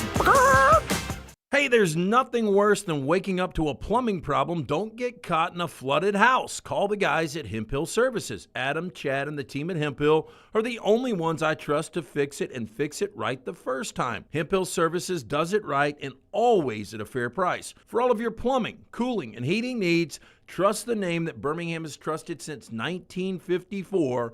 That is Hemp Hill Services. Call now, 205-229-2090. That's 205-229-2090. Hey, for all of your IT and printing needs, reach out to our friends at Xerox Business Solutions. Look, I'm still one of those old school guys. I print my notes every single day for the show. If you watch the show here on the next round, you see all the notes in front of me. From day one, Xerox Business Solutions, they've been with us here at the next round. Local for over 45 years. For all of your IT and printing needs, visit XeroxBusinessSolutions.com or call 205-969-3000. That's 205-969-3000. Twin Peaks is the best in the game. Here, you're in the red zone for every college rivalry and divisional matchup all season long. I mean, where else are the scenic views as good as your view of the game? Only at Twin Peaks, the #1 sports bar. New Life Art is proud to announce Daniel A. Moore's upcoming Alabama basketball painting, Buzzer Beater. Closing out the regular season, Alabama and Auburn faced off in a top 10 matchup. With less than 1 second remaining in overtime and the game tied at 91, Mark Sears launched a 15-foot floater that sealed the Tide's victory. Visit DanielMooreArt.com and see the artist's preliminary sketch of this historic Bama win. And take advantage of special pre-production pricing for Buzzer Beater. Hey friends, if you're looking to expand your business and inform the Next Round audience about your exciting brand, contact us at sales@nextroundlive.com to be part of the team and advertise your product to hundreds of thousands of potential consumers on our ever-expanding platform. Let the Next Round help take your business to the next level. Get more information by emailing us at sales@nextroundlive.com, and one of our team members will work with you to build a plan to take your business to the next level with the Next Round. Stop by the New York Butcher Shop and pick up the finest in certified Angus prime beef steaks and burgers, premium pork chops, ribs, and all-natural chicken cut to order just for you. Their chef-prepared entrees and side dishes are the perfect dinner-to-go choice for your family and are ready to heat at home. With a great selection of fine wines and desserts, the New York Butcher Shop is your one-stop dinner shop. 2 locations to serve you, Cahaba Heights and on Highway 119 in Greystone. The New York Butcher Shop, rare quality, well-done service. Think about the best summer nights of your life. How many of those were in a great t-shirt? Visit nextround.store to get the perfect t-shirt for the next perfect Southern night. Nextround.store. The memories are waiting. I'm attorney Alexander Shunnarah, Alabama born, Alabama raised, and ready to fight for your rights. I have one of the largest firms in Alabama, and we are here to help you get the compensation you deserve. Call me, Alabama, 323-1000. No representation is made that the quality of legal services to be performed is greater than those of other lawyers. Jim Dunaway, Lance Taylor, Ryan Brown.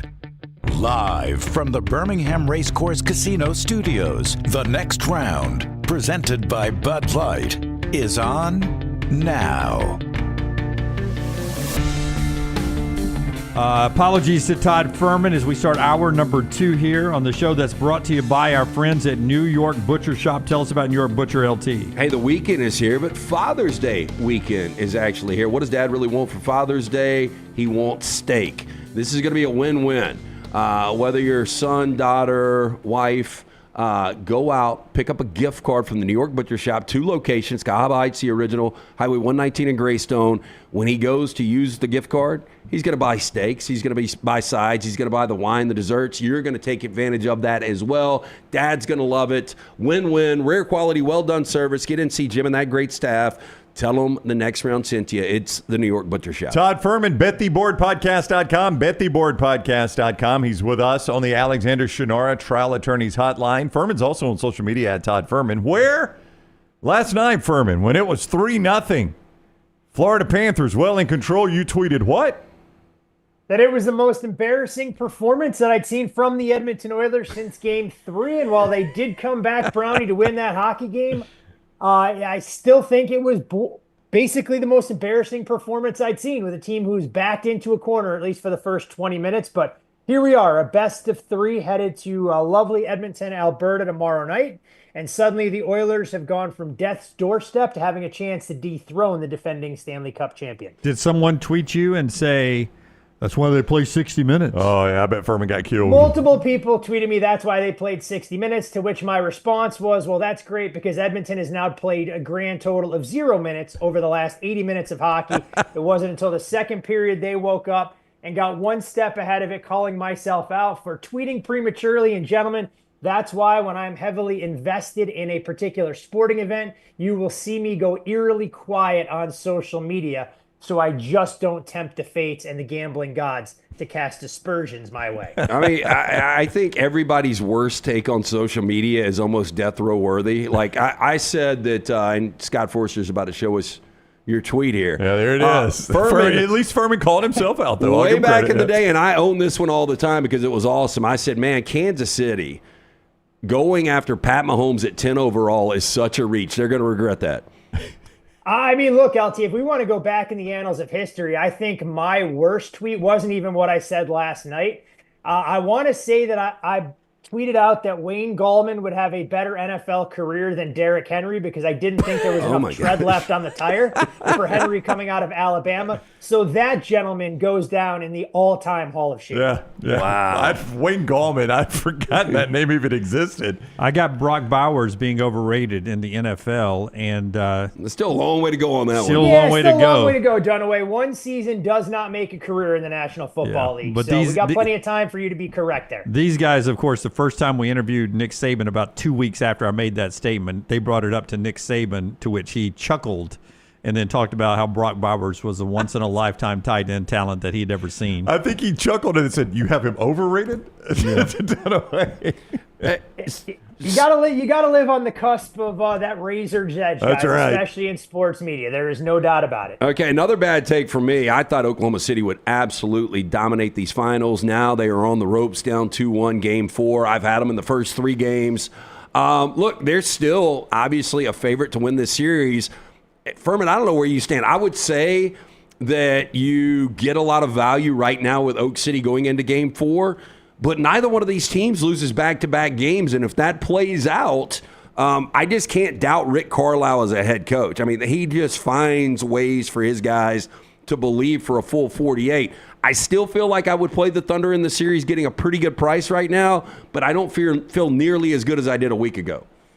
And see, that's the scary part about all of this, because you mentioned the coaching advantage that I think has been squarely in favor of the Indiana Pacers, at least through the first 3 games. If you believe that the Thunder come back, LT, to win the series, I honestly believe you're better off playing them on the money line in tonight's game for a very similar price tag to what's out there for the series, because would it shock anyone if OKC found a way to win tonight, even up the series at 2 games apiece, but stubbed their toe in Game 7 because Carlisle made better in-game adjustments, or you got a great performance from Tyrese Halliburton or some of the supporting cast. So I don't necessarily think there is a direct one-to-one correlation that OKC winning tonight means they go on to win the series, but I would definitely be more inclined to back the Thunder in tonight's game than I would be to take this 6 with the Pacers. Although, look, every time we discount Indiana, how quickly all of us forget this is a team since the turn of the year that has one of the best records in the NBA. And what I think is often overlooked, or at least it has been this postseason, when this team decides they want to lock in defensively, yes, they're not elite and they can't perform with a ceiling game like the Oklahoma City Thunder, but they can do enough, and they have a knack for getting some of those depth players further on down the bench to come up with a timely play, whether it's a TJ McConnell or like we saw from a scoring standpoint in Game 3, Benedict Mathurin pouring in 27 points in the winning effort. Listen, because of that defense you're talking about, them not scoring one field goal in the final basically 6 minutes of Game 3, do you get value tonight in Shea Gilgeous-Alexander point totals at 33.5? I feel an over for SGA tonight. Yeah, I'm with you, Dunaway. I think it's the only way to look. I mean, we saw SGA have an uncharacteristically poor scoring performance going back to Game 3 of the series in the Western Conference Finals against the Minnesota Timberwolves.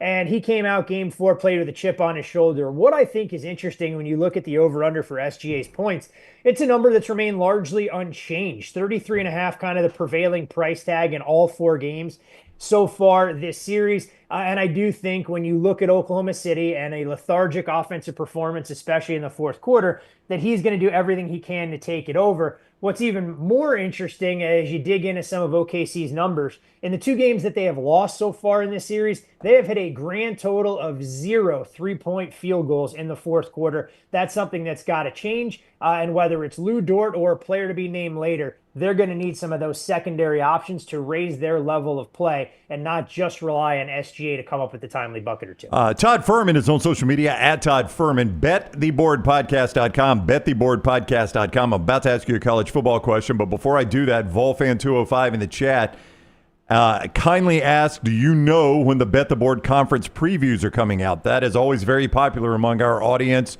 when you guys break down every single college football conference. Do you all have a timeline on that yet? So our next podcast will be on June 30th. So the loyal Bet the Board podcast listeners can mark their calendars for that particular date. Okay, June 30th. BetTheBoardPodcast.com. BetTheBoardPodcast.com with Furman. There you go, Volfan205. Start looking on June 30th. The question I was going to ask you is about the very first game we'll see in college football. Our preview team yesterday, the Iowa State Hawkeyes, as voted on by our audience at number 19 yesterday, number 18 today, Kansas State. They play in Dublin, and we were talking about that's maybe one of the better games, Furman, in terms of what is on the line that we've had in Dublin. That could be a very consequential Big 12 game when all is said and done.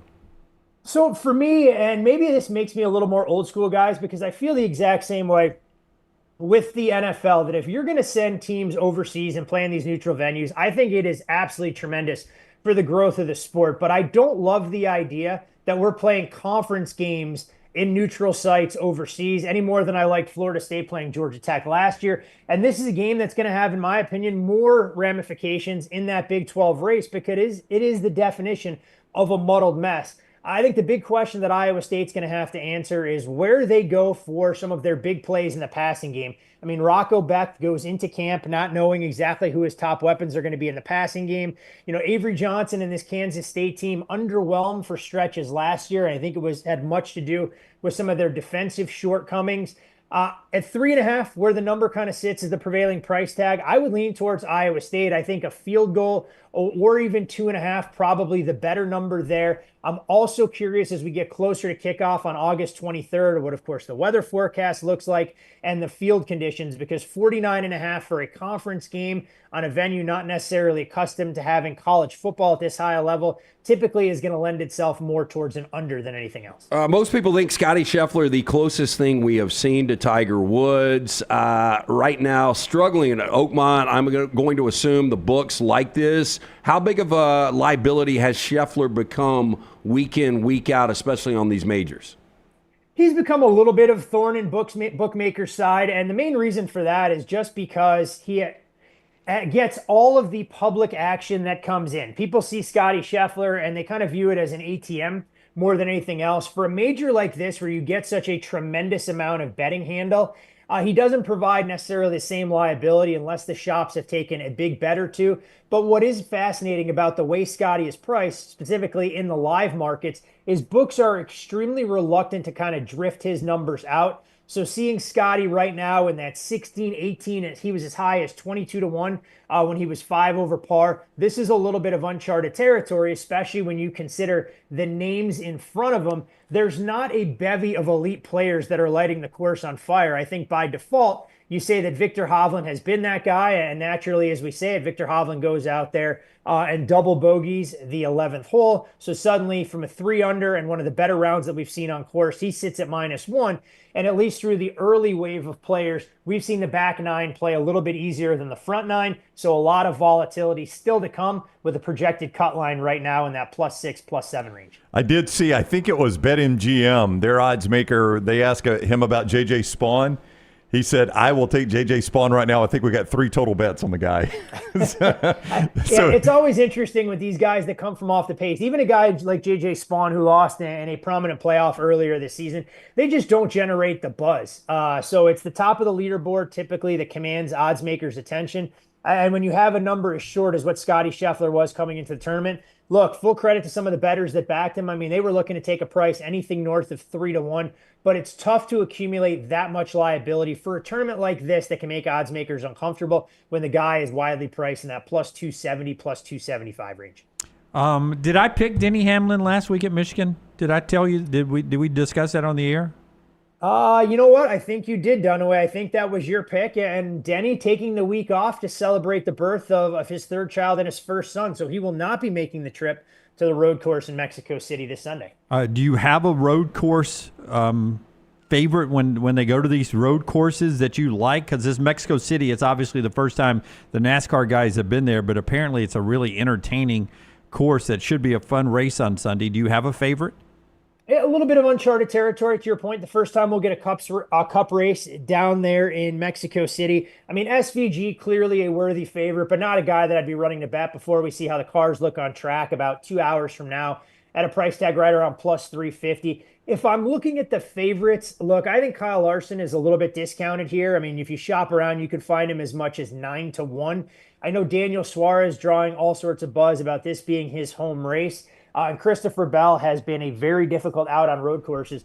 But I think Kyle Larson racing on this surface, that'd be a guy that I would look at early on in the week. One driver, though, that's commanded a decent amount of attention that hasn't made my betting card despite some of his road racing prowess and recent installments would be Chris Buescher. I just don't think the 17 has shown enough speed up front for me to believe he can go out there and win the race. If I was looking at a de facto road course ringer of sorts, I'd be more inclined to have a little bit of exposure to AJ Allmendinger. I think on a track like this, when you go to a venue for the first time, he's a guy as well that'll probably unload pretty quick, and wouldn't shock me at all if he ends up starting towards the front of the field. Did he answer? Fuhrman, did you say, is this, Dunaway and I were talking about this before, is this the same track where they run the F1 down there? Yep, it is. It is the same track where they run F1, and it's what always makes for a quite interesting dynamic running that very similar layout, knowing that the F1 cars handle so much differently, and we'll see some of the beating and banging from the stock cars.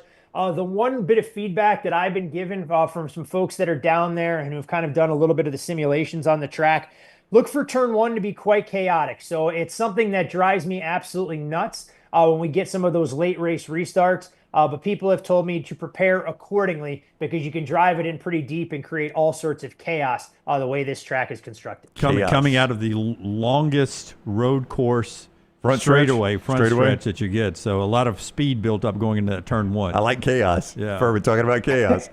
All right. I don't love chaos for my betting card. As I know. a impartial observer, there is nothing better than chaos, and it doesn't matter if it's on a track or any other sporting surface. Hey, what is the biggest parlay? I mean, you're like me. I don't play parlays. I used to back in the day when I first started wagering. But do you have a crazy story of hitting like a massive parlay?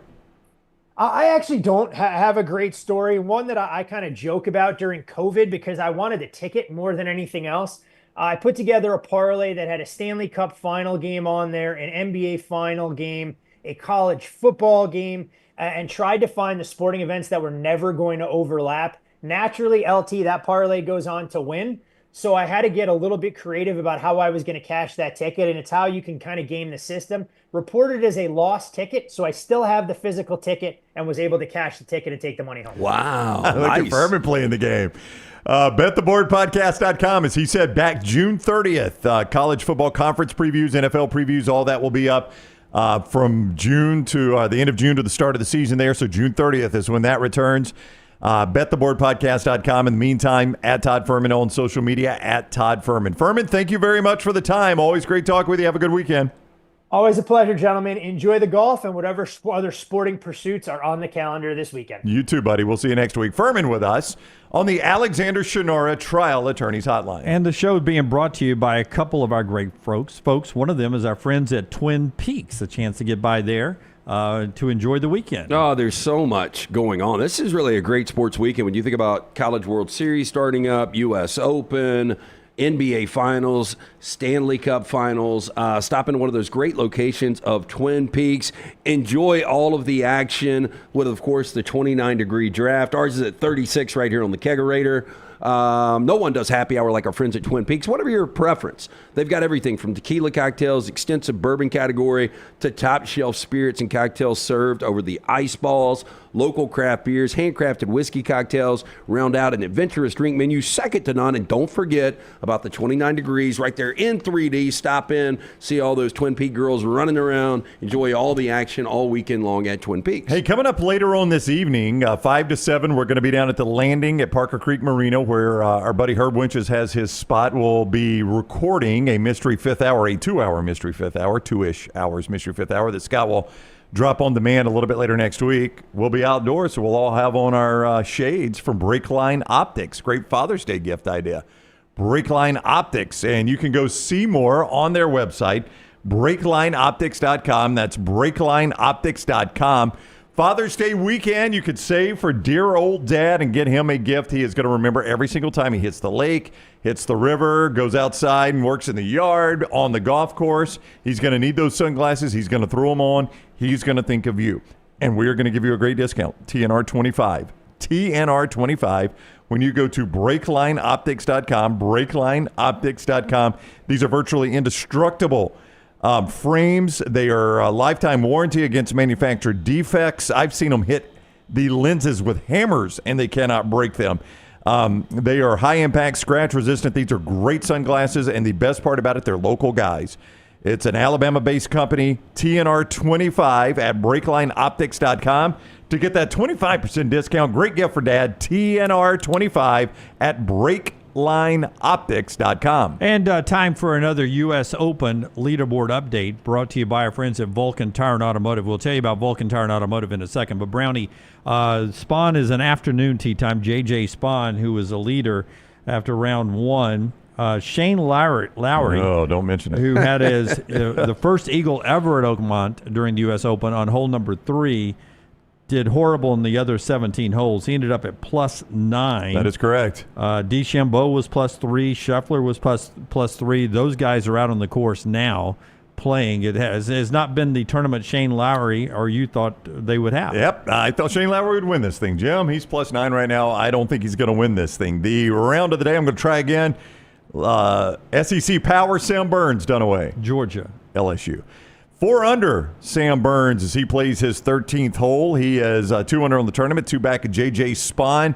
Siwoo Kim is yet to tee off. He also is at 2 under. Victor Hovland had it really going. He's back at 2 under, though, 1 under for the tournament. So those are the guys. Chris Kirk, another American, at 3 under. So there's some scoring out there right now, but it's still J.J. Spawn sitting right there in the clubhouse, getting ready to play in the lead at 4 under par. Did either one of you guys see Scheffler? Okay, +3 yesterday, +1 right now on the course. He's still, I think he is through 11 right now, so still has an opportunity to even go higher than he was yesterday. But was yesterday's 73-3 over his worst round in years? He had a really bad round. I can't remember which tournament it was. In a major, probably so. I'm trying to remember. You love to say a 73 is your worst round in years. Yeah. But he still hasn't won a major anywhere else but Augusta. No, he won the PGA. No, he won the PGA a couple weeks ago. Yeah, just this year. The PGA last year, when he got arrested, played well on Thursday. He played poorly on Friday, but I still think that was like even par or something like that. So, yeah, that's it's about as bad as you're going to see him play there. Yeah. I mean, we've given this guy a lot of runway to be one of the greatest of all time, and he's going to have to do better in the U.S. Opens. And so you're not buying it? I don't know. We did this with Jordan Spieth. We've done it with others. We'll wait and see. I tell you, man, just watch. We've talked about it, but just watching Rahm walk off of 11 with a double bogey. Yeah. I mean, these guys. They are being beaten down. Yeah, it's so funny. I forget which golfer yelled at his caddy. Maybe it was Spieth that all of a sudden everybody gets upset about. And then you were talking about how Scheffler never shows his emotion on the golf course. He plants an iron in the fairway. That's the first I'd ever seen it. Yeah, it's about as bad as it gets for him. I mean, that's speaking of Spieth, he just teed off on a par 3, goes straight in the bunker. I mean, this is, if you want bad golf, you want carnage. This is what you want. But I just the public image of people that we're all humans, and we paint a guy out to be non-emotional, this perfect guy. Oh, he's a good Christian guy. He's a good, good husband, good father. Good, everybody sucks. Blah blah blah blah blah. He can plant an iron in the fairway with the best of them. Yeah. Oh, right? I mean, but he does it a lot less than most. You guys would have to admit. And I think in the media love to paint people in people ways. With their substance, 90% of people have a lot of shitty tendencies. I know Lance still got to do Vulcan tires, so I'll say this though: you guys know. I mean, you would have to say y'all don't see my temper a lot, right? I mean, Jim sees it on the golf course. I've seen it just a couple of times. I saw it on a last-second Madden meltdown from you. I did. Absolutely did that. Not going to deny it's on video. I've seen it in a couple of business meetings. I mean, I'm not saying I don't have one. I'm just saying you don't see it very often. You know where you see it the most, and I don't do it anymore because I don't do this anymore. The 2-cycle engine of a weed eater, cranking those weed eaters, I will get furious with. I've thrown a weed eater. I mean, I hate cranking those. Tear a rotator cuff, probably. So weed eater and golf clubs. What else have you thrown? Vulcan Tire and Automotives. Vulcan Tire and Automotives. Hey, great place to get that vehicle serviced. Doesn't matter where you're going this summer. If you're hitting the road, make sure the vehicle is serviced bumper to bumper. Hate to even bring this up, but sooner than later, kids are going to be going back to school. If you've got the son or daughter getting on the road, heading back to college, make sure those tires are checked out. Vulcan has the best tires, guaranteed pricing when you mention the next round. Stop in, see Richard, Chris, all the fine folks, all the great locations of Vulcan Tire and Automotive. For more information, vulcantireandauto.com. I'll answer that question, Dunaway. Pump sprayer. Yeah. You know a pump sprayer, right? Yeah. Where you spray the weeds in the flower beds? Yeah. Well, I had one, and I was spraying it down at the bottom of my property just to keep the weeds down because it's just trees and also some weeds grow up under there. And is it rhetorical when I ask a question when I want a feedback or I don't want a feedback? I don't really care. So I pump. You normally never want feedback. I pump, not for me. I pump, and I grab the little handle and it snaps. Pump, grab the handle, snaps. And it did it about the 6th time. And I took that pump sprayer full of Roundup, threw it as hard as I could against my fence, and that thing exploded. And if that would have come back in your eyes. Oh, God, Lance, it's been awful. Roundup went everywhere. For about 3 years, the back of my property looked like a desert wasteland. I mean, there was Roundup everywhere. Killed everything. Killed everything. But back to your point, Dunaway, I bet you would I know you would absolutely hate when me and Brown just do a show when you're not here because – I mean, there's no direction, is there? There really isn't. It's hard. You know how Dunaway has to try to wrangle the two of us into. Oh, a minute ago he was doing this to me. When it's the two of us with no wrangling. I was doing this because Fuhrman's scheduled to be with us at 10. He knows you're always going to be late. Yeah, you blame it on me. As it always is, it's rarely me that we're late there for. And we were just going into another story right at 10 o'clock. It's the only reason I knew I had to get another sponsor in. It's y'all can talk all about whatever you want. As long as you want us. I've told you that for years and years. I'm just here to try to do the business of the great democracy we have up here. More of those in a second, trying to throw some things in between another one of our great sponsors. Speaking of the race in Mexico City, amazing scenes at the U.S. border earlier this week. Those haulers that usually arrive at tracks, like Talladega at different times.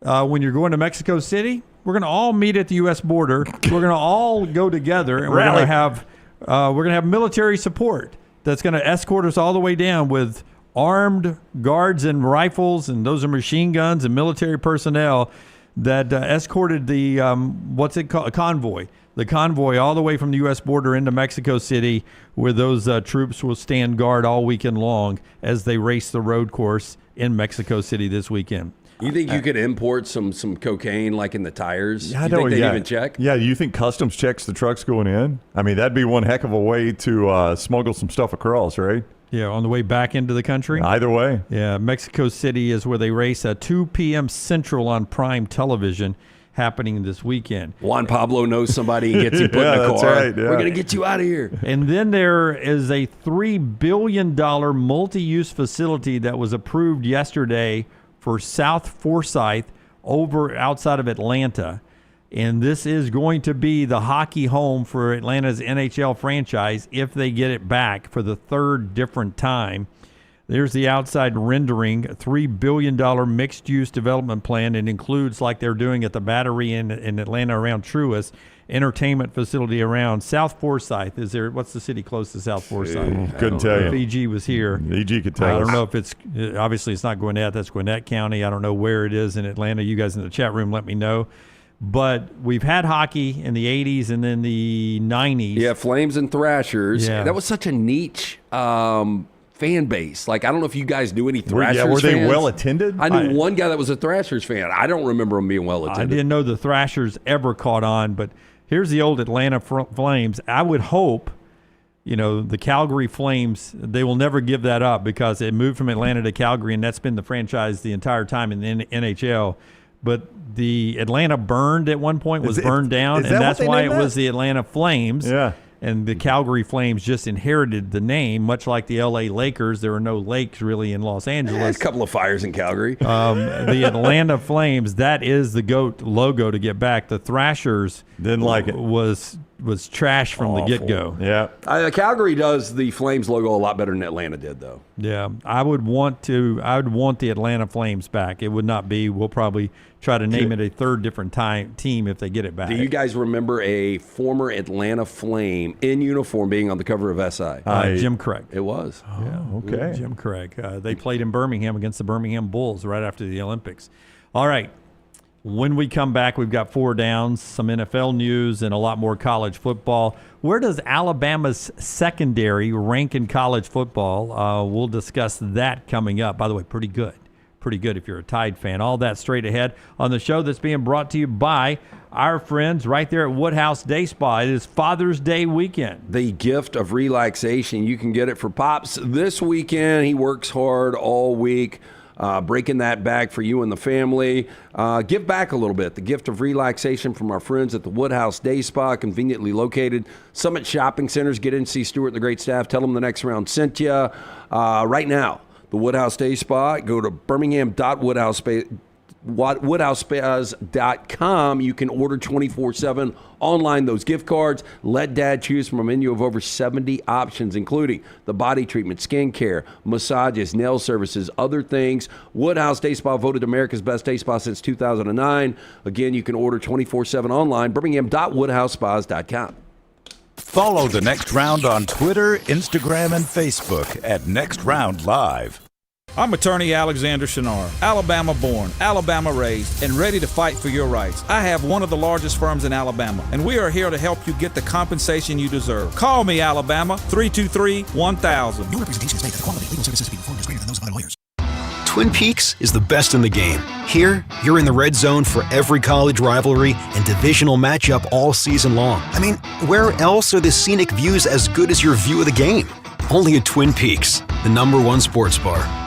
you could win a Cadillac CT5 or your share of $25,000 in free play and cash at Birmingham Racecourse Casino. The more you visit, the more chances you have to win. Play the latest, most exciting games around with fun bonuses and big jackpots. You can be a winner too. Come win your share during the Cadillac CT5 and $25,000 giveaway at Birmingham Racecourse Casino. Drawings April 5th and 6th. Located off I-459, exit 31, Derby Parkway. Must be 21 or older, must be present to win.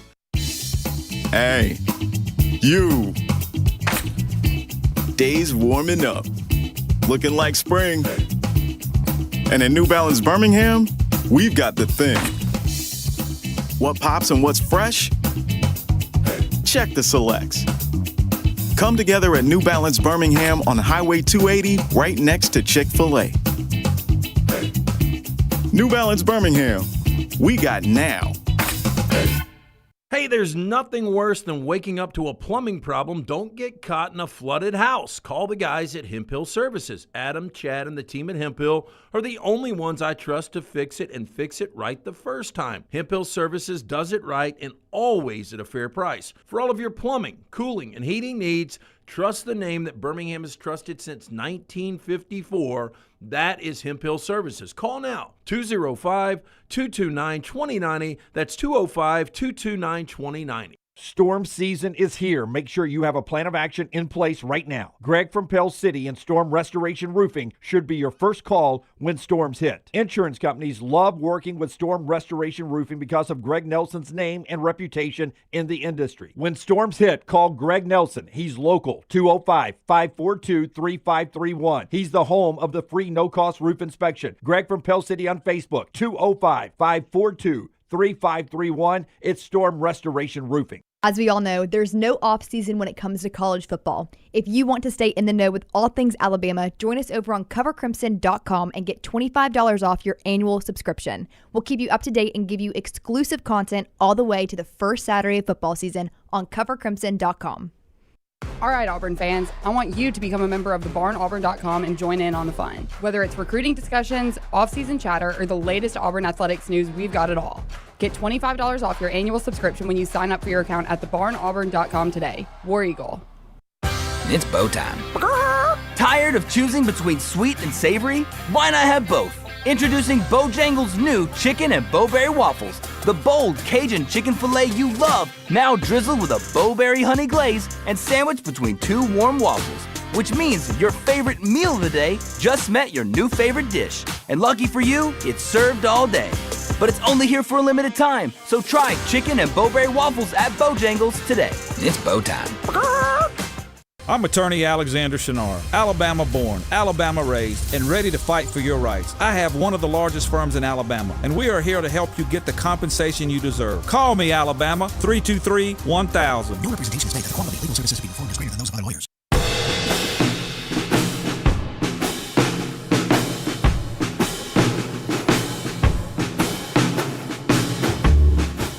Four downs. Tyler does them on Thursday. LT brings them back in today. So maybe a little Kansas State, maybe a little celebrity birthdays, whatever makes it into four downs today. Presented in part by our friend Dr. B. Dr. Beckenstein's got LT's hair ready for another weekend on Earth. On Earth, awesome. Dr. Beckenstein, best in the business. Look, if you start thinning out, hey, think of yourself, Dad. Father's Day about to roll into the weekend, whether you're in your 20s, 30s, 40s, 50s, you start thinning out a little bit. You want to make sure you're able to maintain, even grow some of that hair back. That's what I'm working on. I do that non-invasive treatment 3 times a week, 30 minutes each time on the couch. That is it. My hair has more than doubled in thickness since we started this venture back in August of 2021. Make the phone call that I made, 205-319-0316. Tell them the next round sent you. For more information, T3hair.net. Speaking of T3, they've got that new test. Easy, painless, affordable, takes seconds to perform. It's going to show which medicines and compounds will specifically work for your hair loss.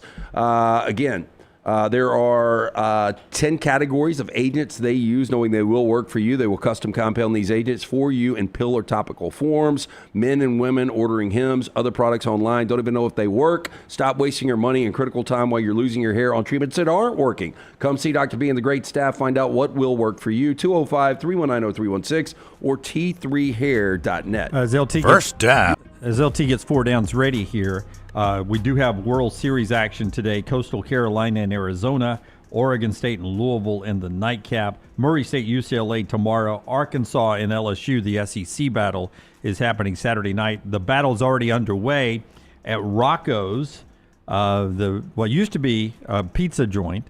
Lefty's Bar was next door. Lefty's bar owner bought Rocco's when the pizza place wasn't doing well, and now has a nice bar pizza combo going on. Kept the name Rocco's, and it was an Arkansas fan who was buying a mixed drinks. Colored drinks was especially back in the day, and they decided to start doing Jell-O shots. He was buying 50 at a time and then tipping $50. And they decided to keep a running total of how much this one guy bought for the weekend for the total, and that's how the big board came. It was when Arkansas fans started, and Arkansas is back. Would have guessed LSU. Rocco's Jell-O Shot Challenge, $5 a shot. It was $1 back in the day, $5 now, and off to an early lead is LSU, 525. There's Louisville ringing in. Arkansas is there. Look at Murray State down there. Their stadium holds 800, 385 shots already. Coastal Carolina, small fan base, 277. There's at least one big Murray State person that's in there trying to keep them on the big board. Yeah, like I remember Clay, our friend Clay Travis, a couple of years ago with Tennessee. Maybe it was last year, went in and bought the entire bar. But you get a group of 10 for Murray State, you could probably do some work with this. Yeah. You know how we like to plagiarize? I told Herb down at the Landing, where we'll be later today, that he should do this with Alabama and Auburn and just run it all summer, because in a Jell-O shot, you got about 5 cents, and you can charge $5. Pretty good profit margin. Yeah, it's not bad. And the competitive nature will kick in as fans keep coming by there. Yeah, absolutely. So that's the World Series, which gets going today in a few minutes out in Omaha, weather permitting. 4 downs. We'll start it off with first down. First down. More total losses this season, Kansas State or the Kansas City Chiefs? I think I would probably go Chiefs. I could see the Chiefs losing 4 and Kansas State losing 3. Is this regular season? No, this is just everything. Yeah, Yeah. Both of them. Well, I shouldn't say this about the Chiefs. You figure one of them's going to have a loss in the postseason, whether it's a bowl game or. Yeah, it's easily the Chiefs for me here. 11-6 is still a really good year for the Kansas City Chiefs, and that's 6 losses for Kansas State, which would put them at 6-6 in the regular season, 7-6 if they were to lose their bowl game and not make the playoffs.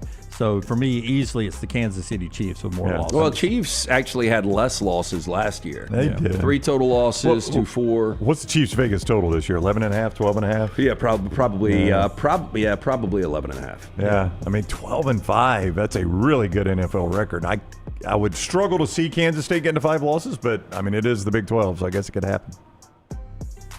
Second down. College football playoff appearance first. Kansas State, or I will give you the combination of the Mississippi schools, Ole Miss, Mississippi State. So basically you're asking me, do I think Ole Miss or Kansas State can make it this year? This year Kansas State's got a shot, but it's still it's such a wild shot in the Big 12, and I think it's a one-and-done league. One's in, and I agree. I don't think they ever get 2 bids. And the SEC will get multiple bids every year. So I'm going to take Ole Miss or Mississippi State, the Mississippi schools. I think I would take Kansas State. I think I'd probably go Kansas State. Just, again, I know what you're saying. It's a one and done in the Big 12, but it's also the Big 12. So winning that conference championship, to me, is still easier than getting in as one of the 4 SEC teams. I'd rather... If you said you got to make the playoff as a coach to save your life, I'd rather try to win the Big 12 than try to be a top 4 SEC team. I think there's a postseason voodoo doll on Ole Miss. You go back to last year, and all they had to do was beat Kentucky.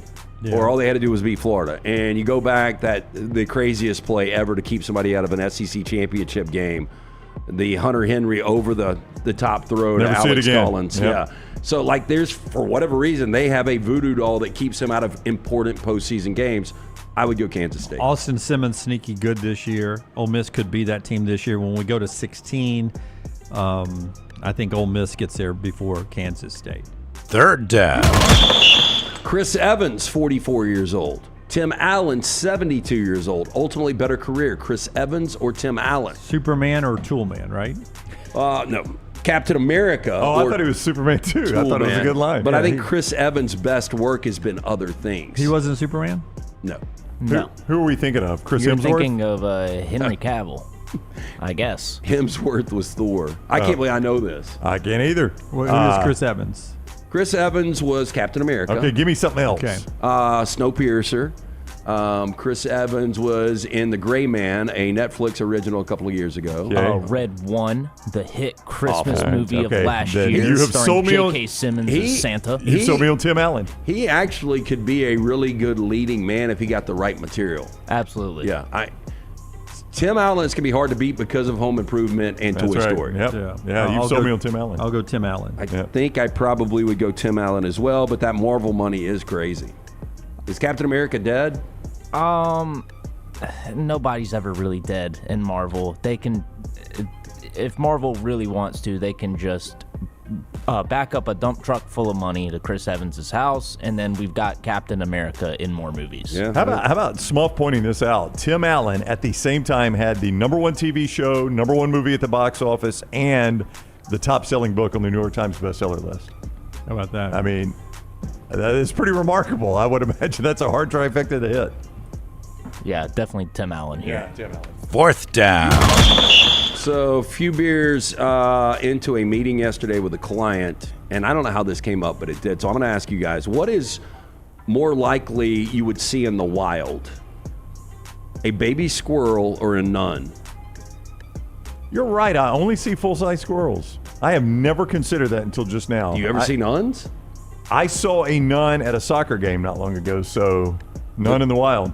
My daughter was playing a soccer game, and some Catholic school was before her, and 2 nuns were there watching in their full habits and everything. So I had not seen a nun in quite a while, but I saw. I mean, that was a matter of just maybe a month ago. Yeah, St. Vincent's, I've seen them. I never see a baby squirrel, though. At lunch, last time I got off and ate at Coleman, there was a table full of 3 ladies who were nuns. I can't remember the last time I saw a nun. So all that's in the last 5 years. So I've seen.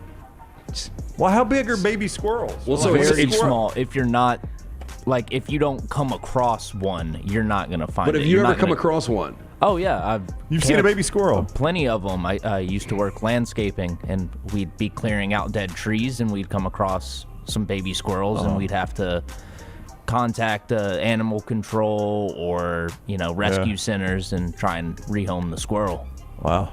We got Opposed plenty to of just killing them. Yeah, it's just funny. You got a bunch of baby squirrels and no mom, so that's very sad, unless Tyler. you want to be the one to take nurse care of that, nurse them to you adulthood. make the call. Yes, we'll call. Yeah, animal I've control at that never point. seen a baby squirrel. I don't think I ever have either. Seen 1 or 2 nuns. Though. I'd never even thought of it until just now, though. That is our 4 downs today. The show being brought to you by our great friends at Hemp Hill Services. Man, these are wonderful folks to keep on standby if you ever have a heating or a cooling problem, especially in the summer. Seems like heating problem not as big a deal around us, but when that air conditioning goes out, you want them on standby. Yeah, as much as I hate the cold, would much rather the heat go out than the AC. Make sure that HVAC unit is ready to keep up with this changing weather. I don't know if we're ever going to get into the 90s. I assume we will. Anything on the forecast the next 7 to 10? I haven't looked at it. It will sooner or later get there, though. 205-229-2090. Adam, Chad, Andrew, the guys there. Tell them the next round sent you. Hard to stop a train. For more information, hemphillservices.com. All right, our Bo Tender moment of the day brought to you by our friends at Bojangles. Brownie, tell us about them. Yeah, it can be bow time for you at Bojangles. Everybody loves a good dipping sauce. Bojangles got it from sweet to heat. They've got one for you. And nothing pairs better with their 7 sauces than their hand-breaded tenders. If you want sweet, try honey mustard. You want to add some tang, try barbecue. You want some heat, try creamy buffalo or peach honey pepper. If you're craving smooth and creamy, house-made ranch, jalapeno ranch, or classic Bo sauce ready and waiting.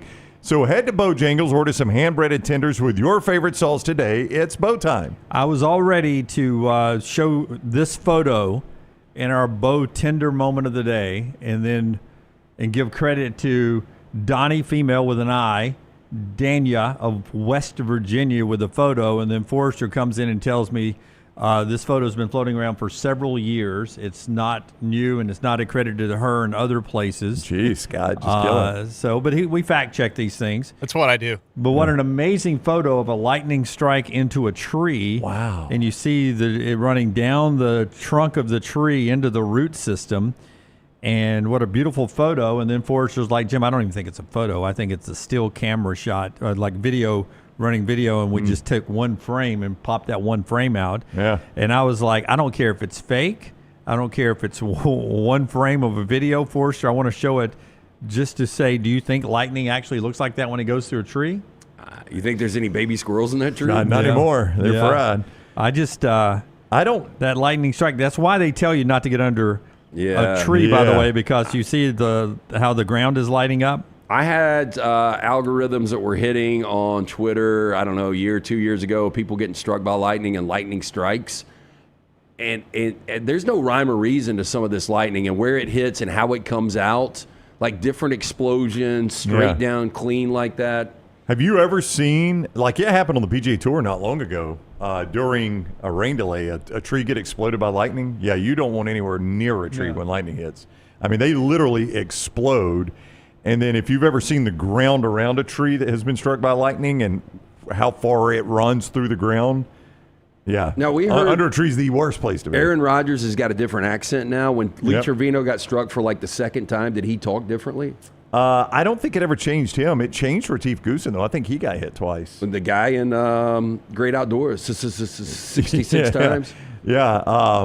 No, I think Retief Goosen. It changed something about him. I can't remember what it was. I didn't know he got struck. Yeah, I think he got struck twice, if I'm not mistaken. That's our Bo Tender moment of the day, brought to you by our friends at Bojangles to mandatory minicamp. I just saw them talking about this on Get Up, the recorded version, but I had it down a couple of days to talk about. Unlike Trey Hendrickson with the Bengals, T.J. Watt also holding out, but the belief is that the Steelers, traditionally, they work out a contract for their big stars, and the belief is they will eventually get a deal done with T.J. Watt. T.J. Watt to the Steelers. T.J. Watt to the Steelers is what? T.J. Watt to the Steelers. He's one of the top 2 or 3 defensive players in the entire league. We continue to see highest paid defensive player. When his contract comes down, he will probably get the richest deal in NFL history as far as a defensive player. They expect it to be north of $40 million a year, which is the going rate for Jamar Chase and some of the non-quarterbacks. I never thought I would say it. T.J. Watt's better than J.J. Watt. Ooh. Gets after that quarterback. I think it's more because of the injury-prone J.J. Watt. Yeah. I mean, you're talking about an easy Hall of Famer. Oh, J.J. yeah, Watt. both of those guys. Lockdown. I mean, T.J. Watt, though, I never expected him to be as good as he's been the last few years. Better than the Bosas because of health? Yes. And now you have to throw Aiden Hutchinson in there because he missed last season. He's off to a great start to his career, but now he's missed a big portion of last year. Myles Garrett, Micah Parsons is going to be one of these guys that we will be talking about. We'll get a massive deal when his comes up. Also interesting, while we're talking defensive linemen, we mentioned Hendrickson with the Bengals. Shemar Stewart, the rookie, walked out of minicamp yesterday as advised by his agents. And there is a path for him to not play this year, and that's what they're threatening with the Bengals, for him not to play this year. And if he doesn't play, then he re-enters the draft next year with 0 ties to the Bengals. The Bengals just lose that draft pick. Do you have thoughts? Any thoughts about that? I was reading right here. If the Bengals fail to sign Stewart by August 5th, 30 days before the start of the NFL's regular season, Cincinnati can't trade him. Yeah. And the next major deadline would be November 11th. So he just walks out. He doesn't get paid this year, but he walks out and becomes a free agent. If he never signs. Yeah, if he never signs, but he becomes a free agent. Sits out the season, he can re-enter the 2026 draft where every team is eligible to pick him except one. The team that already has Cincinnati. Yeah. So he doesn't become a free agent. He has to go back into the draft. Back into the draft. But here's what's happening, and I got more details. I don't have all the fine print, but the Bengals are trying to – you're contractually slotted for a certain amount of money. Right. They're trying to use him basically as a guinea pig on changing the wording of – Of course the Bengals are. That's exactly right. It's what everybody in the league is saying. and they're wanting to set a precedent with his contract on new wording that makes it more team-friendly than, say, the guaranteed money that Travis Hunter, who will be the last player that will sign his rookie contract, most expect, then Travis Hunter will get from the Jaguars. And Shemar Stewart's people are saying, we're owed this amount of money, this amount of guaranteed money. This is the norm in the NFL. What are you doing here? And they're wanting to change the language in the rookie contract, and this be the first one to set a new precedent. And Shemar Stewart, and at first I was like, man, just sign your contract, come up with a happy ground here because everyone's slotted. What's the big deal? The more I read about this, I would give, if I was Burrow and Jamar Chase and them, if I was an owner, Jerry Jones and the Cowboys, I would be working to get ownership away from that group in Cincinnati. Yeah, it's the Brown family, right? Yeah. Because they are trying to do something with this kid's contract right now that to me is unethical. So they're trying to be the first one to do it. Now, if they're successful in doing it, other franchises will look at it, but nobody's ever done this, so they're trying, and now Shemar Stewart is the test case. Yeah, and from what I understand, it's more the guaranteed money would be like a suspension. If he gets suspended, then they can void a lot of the future guarantees. Yeah. You know, what sucks for Shemar Stewart, if he would have come back to Texas A&M, what kind of money is he making this year? So, yeah, he can sit out. More than he was going to make with the Bengals. Well, that's the thing. And so, seriously, when you see situations like this, if it's borderline, he's a first-round guy, so you understand why he came out. But I do think there's going to be more and more reasons for guys to come back. If he went back in the draft pool, do you think everybody would consider drafting him after him doing this? Because they know that this is more of the Bengals than him, it appears, right? Yeah, I think he would fall probably a little bit, but if you need a really good edge guy, and you have the conversation and your organization doesn't believe in this, like, I don't know why they're trying to set precedent with this. Yeah. Well, because they're cheap. I mean, that's what it sounds like, Jim. I mean, you've read more about it than I have. No, it's exactly what it is. And Joe Burrow needs to get out of there. He needs to go west. Yeah, and you just don't. If I was his agent or him or his dad, I'd be no. You're not gonna set a precedent with my kid's contract. You know, with my contract. No. Well, but this shit. It seems like, and I know contracts are individual franchises. But it seems like this should be something that is done league-wide.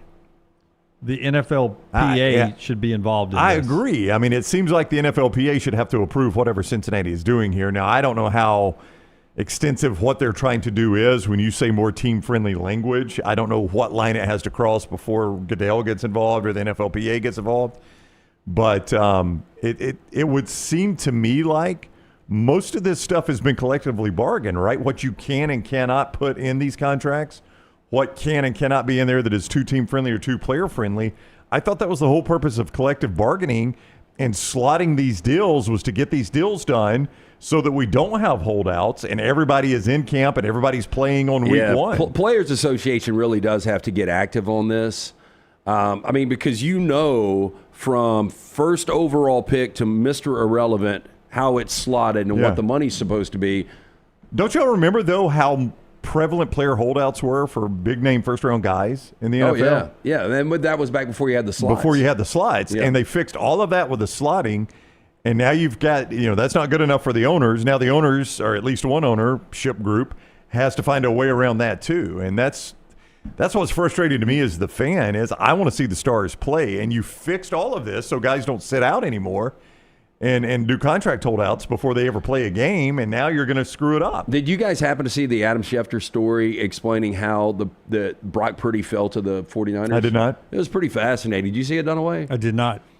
Yeah, like the 49ers weren't doing any draft evaluations on any quarterbacks, and they had drafted C.J. Beathard, and they ended up trading him to Jacksonville, and Jacksonville gave him the compensatory pick that ended up being Mr. Irrelevant, and they didn't plan on having that at all, and it just kind of fell to them, and they ended up taking Brock Purdy, who now, in my opinion, they have vastly overpaid. But pretty crazy how, if that guy never gets drafted, does he ever play football?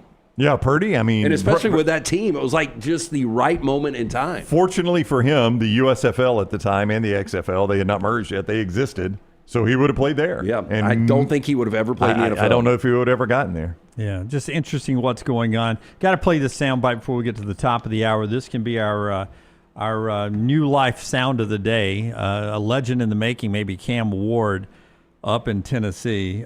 Keeping things simple this off season. This is Cam Ward getting asked about the plan over the next few weeks after this mandatory minicamp's done. This is Buck Rising, A to Z Sports in Nashville, asking the first-round pick about his plans as soon as the mandatory mini is done.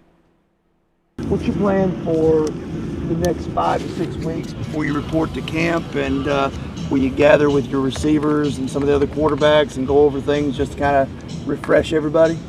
Just work out, stay in the playbook, and throw the out the ball. So all right, just gonna work out, get in the playbook, and throw the F out of the ball. That's way to do it. Very descriptive. Keep it simple, Cam. Yes. See what he does with the Titans. That's NFL mandatory mini camps. When we come back, 2 college football things to talk about, including Alabama's secondary. Just how good is the Crimson Tide on that side of the ball? 2 of our great sponsors. One of them, our friends at New Life. Before LT tells you about Lags, I'll tell you that you can get the greatest piece of work ever in sports history, if you're a Bama fan, from Daniel A. Moore, DanielMooreArt.com.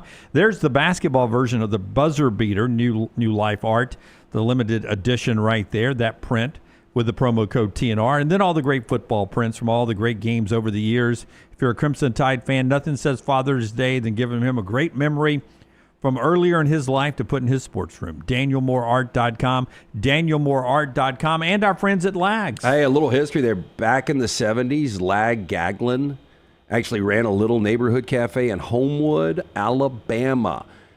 Now they have brought this back. It is in Avondale. Breakfast, lunch, dinner, late night, goes all the way to 2 a.m. this weekend. They've got all your favorite comfort foods in one place: burgers, house fried chicken, pancakes, homemade buttermilk biscuits, shakes, cold beer, freshly squeezed punch. What more could you ask for? Stop into Lag, see Justin, Eric, all of the great guys there. Breakfast, lunch, dinner, and late night. Great patio as well, starting at 6 a.m. all the way to 2 a.m. Get into Lag's Eatery. Take the next round anywhere you go with official Next Round gear. Buy yours today at nextround.store.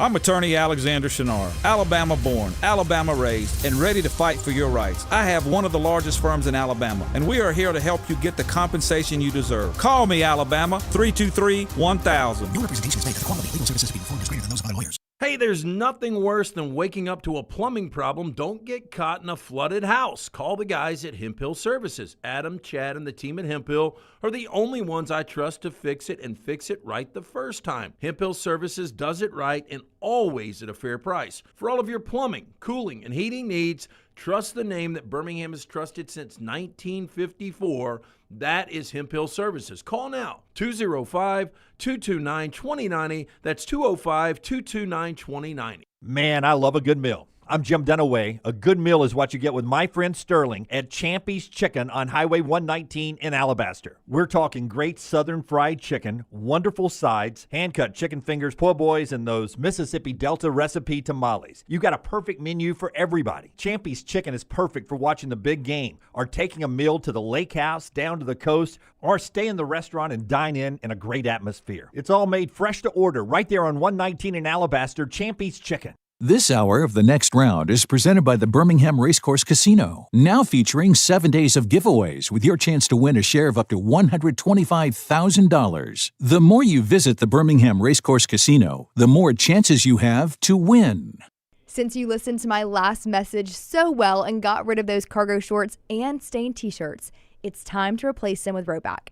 Go to Rhoback.com and click on the Refresh collection to find all that you need for an EG-approved wardrobe. It includes pieces that will have you ready to hit the golf course after a busy day of meetings, or comfy favorites for travel and working from home. Get 20% off using code TNR20. See, I'm saving you some money. Hey, let me tell you about our friends at Urology Centers of Alabama. Compassionate and comprehensive urological care with 35 physicians, 17 locations across Alabama. Their patient-centered approach to all of your urological needs. Remember, they've got that new men's health center. It is beautiful, helping men with a wide range of sensitive male issues in a comfortable environment. You can always go online, visit urologycentersalabama.com, schedule an appointment with one of their many urologists today. When you crave activity like we do, you belong in the Rhoback family. Get the best golf wear, hoodies, and activewear for men and women at Rhoback.com. Use promo code TNR20 to get 20% off your order. That's Rhoback.com, promo code TNR20. Storm season is here. Make sure you have a plan of action in place right now. Greg from Pell City and Storm Restoration Roofing should be your first call when storms hit. Insurance companies love working with Storm Restoration Roofing because of Greg Nelson's name and reputation in the industry. When storms hit, call Greg Nelson. He's local, 205-542-3531. He's the home of the free no-cost roof inspection. Greg from Pell City on Facebook, 205-542-3531. It's Storm Restoration Roofing. It's bow time. Tired of choosing between sweet and savory? Why not have both?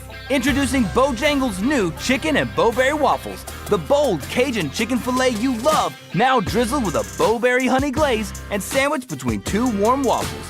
Which means your favorite meal of the day just met your new favorite dish. And lucky for you, it's served all day. But it's only here for a limited time, so try chicken and bowberry waffles at Bojangles today. It's bow time.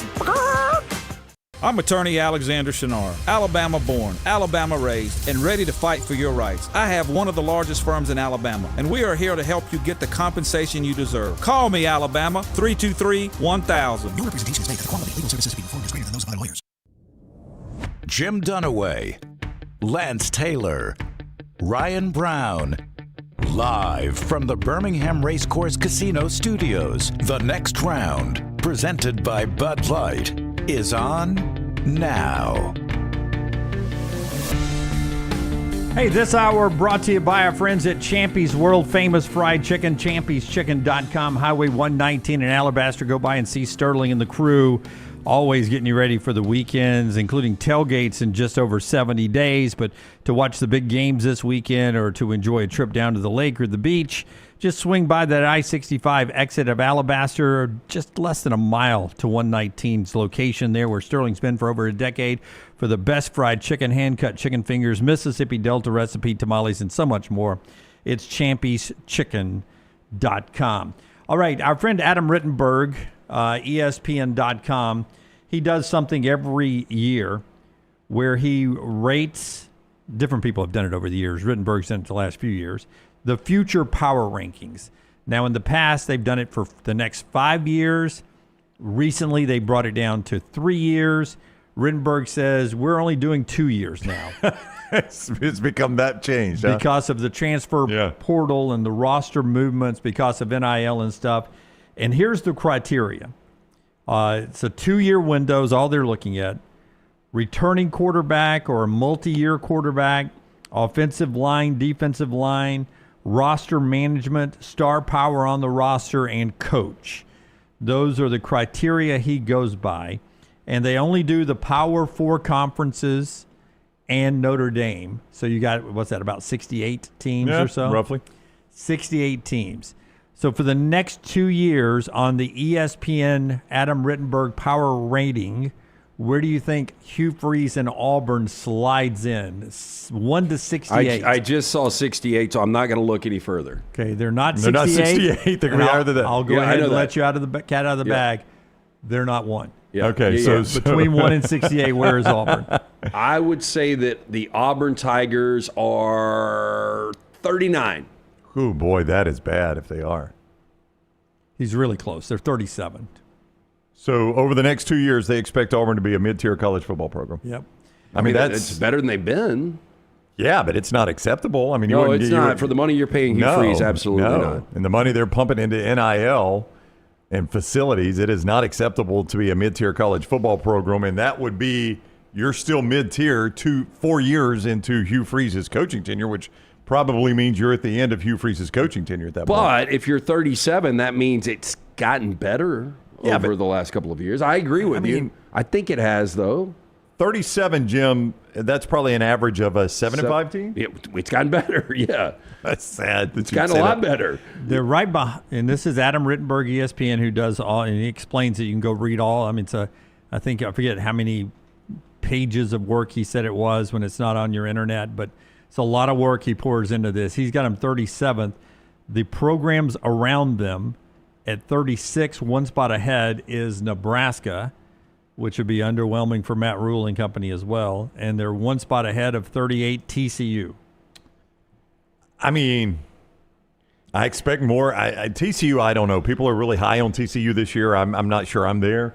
I think they're going to be better with Josh Hubert. I think he is one of the more underrated quarterbacks coming into this year. Yeah.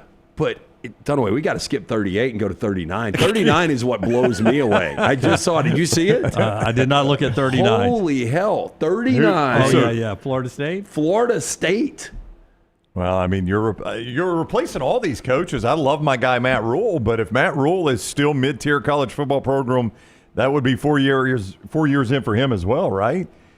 If Mike Norvell, that's more than 4 years. If he's still mid-tier college football program at 39, I think he's getting fired. Yeah, from we're the firing Alabama all these people. Fans that are dogging me out for Kalen DeBoer's disastrous 9-4, and the ones that wanted Mike Norvell. Yeah, well, dodged a bullet in that one. Here is the top 10 for the next 2 years now, so not a long run.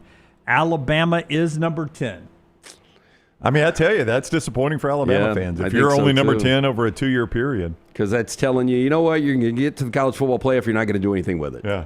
Tennessee is number 9. Which magnifies Alabama's disappointment even more. Agree 1,000%. And I think that's too high for Tennessee as well. I do too. I do too. LSU is number 8. Again, magnifies Alabama's disappointment. And LSU's a little bit, yeah, right? But it's weird. LSU could be 8. LSU could be 1. LSU could be 25. I thought it would be far more consistent under Brian Kelly than it has been. Clemson is 7. Maybe That's a bit about low. right. I don't know. It could be a bit low. Maybe. Penn State is 6. Maybe about right. Yeah, I mean, you can be 6 and lose your 2 biggest games every year, can't you? Notre Dame is 5. We have. I'll tell you what. Can I call a quick timeout? Can I call a 30 here? I would love to go back to all these people, and I know what some of them said, all these people after Notre Dame lost to Northern Illinois, and hear how they were talking about Marcus Freeman versus how they talk about him now.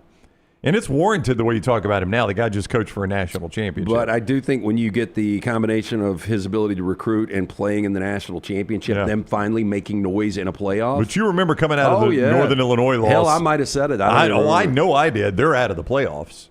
I mean, because there's no way if they're losing to Northern Illinois, they can run the rest of that schedule. Somebody will beat them. So that was an elimination game for Notre Dame. And this is the Achilles heel for Marcus Freeman. These are the types of games he loses all the time. I mean, what are you doing here? And now we talk about the guy like, he may be a top 5 coach already. Oregon is 4. Georgia is 3. Head explode time. Ohio State is 2. Texas is 1. I mean, once they get over that hump, maybe it just rolls. Just happens for them. I lost credibility on this list for me at number 12 on the list because this is going to be your next Mike Norvell. Oh, the next Mike Norvell. Well, I thought you were going to say the Rams somehow fell on this list at 12. Let me see if I can guess. I don't know if I've mentioned Rams today. You alluded to the Rams. Okay. You have not mentioned them by name. Go West. Go West for Joe Burrow. Yeah. So you've got a coach, and you've seen it now? I have seen it. Do you agree it's going to be the next Mike Norvell? There's no way this list fits that the criteria of being a powerhouse.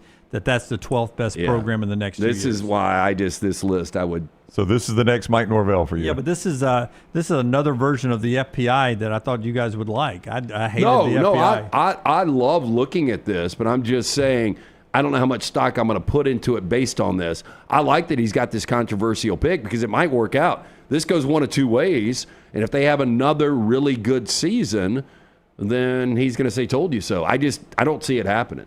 Yeah, tell them who it is. Who is it? Arizona State. I was going to say Kenny Dillingham, but how do you have them at 12? At 12? That's who I was going to say, but I thought there's no way Kenny Dillingham and Arizona State are already as high as 12. I mean, they can win the Big 12, and they're not the 12th best program exactly. in my opinion. And that's what I was would saying. have had them around Auburn. I would have had them in the 30s. Yeah. I mean, they won a conference where everybody in the conference is in the running to win it, and they just happened to be the last team standing. It was an amazing job by Dillingham. There is absolutely positively no chance they're the 12th best program in college football over the next 2 years. Yeah, I don't have a problem with anybody. Tennessee, I do agree with you a little bit high, but outside of the Arizona State, I mean, give me like the next 2 or 3 after Arizona State. After Arizona State at 13 is the Michigan Wolverines. Michigan's going to be better, even with Sharon Moore. Yeah. I mean, Underwood's going to be a stud. This is too high, too. SMU at 14? Yeah, I love Rhett, but that is a bit high, I think. That's too high. At 15, the Florida Gators, possibly. I mean, they should be in that neighborhood. At 16, Ole Miss. I mean, I would buy Ole Miss's future over Arizona State's right now. Now, too. If they played twice over the next 2 years, since we're only talking 2 year span now, I'd take Ole Miss in both games. Okay, this next little run is what would upset me if I'm an Auburn fan, okay? Okay. So these are all in front of Auburn is what you're saying. Yeah, and it starts here. Well, and first of all, Adam's got to be right about this for it to be upsetting. Okay, at 17, Illinois. That should never be in front of Auburn. Not in a million years. South Carolina at 18. Yep. Never. And see, what part of this is, I think, a little political correctness is not the right word here, but it's the sports version of that where I've got to give the Big 12 teams and the ACC equal standing as everybody else. Yeah, I can't treat it like it really is. Right. Is that the SEC and the Big 10 are better and tougher to win in, so you can't judge a 3-loss Arizona State team and a 3-loss Auburn team the same. Yeah. You just can't.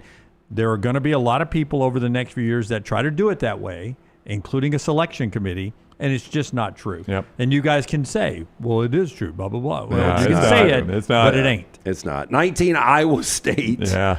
Number 20, Indiana. Again, I think Yeah. Cignetti's going to be good here. I know they're spending some money. I just don't know if you can keep it up there. 21 is Kansas State. 22 is Missouri. I mean, those teams should not be in front of teams like Auburn. No, you're absolutely right. Yeah. I'm not going to. Hey, but even more embarrassing, you know who is number 26? Who? USC. 27 is Oklahoma. Those teams should not be in that neighborhood. Yeah, how are you 26? And by the way, in no period of time in the history of college football have they stayed that way very long. Both those programs. They always come back. Yeah, to it's the like top. Alabama. You're right. They always come back to the top. They will come back, and I think they've got the right coach still. We'll see. Oklahoma had their John Blake era. USC had their Paul Hackett era. They always come back. And they always come back. That's generally when they do come back. They It's had when their they have- Sarkisian era, too. when they have one of those crap eras, and then they're like, okay, we cannot get it wrong again. Our friends at Company Distilling moves us to the next easy to debate topic here on the show. A current coach that can you make a case that he is a top 10 coach all time already? I'll tell you who that is after LT tells us about Company Distilling. Hey, if you're looking for a summer road trip worth toasting to, Company Distilling has 3 must-visit distillery destinations across Tennessee.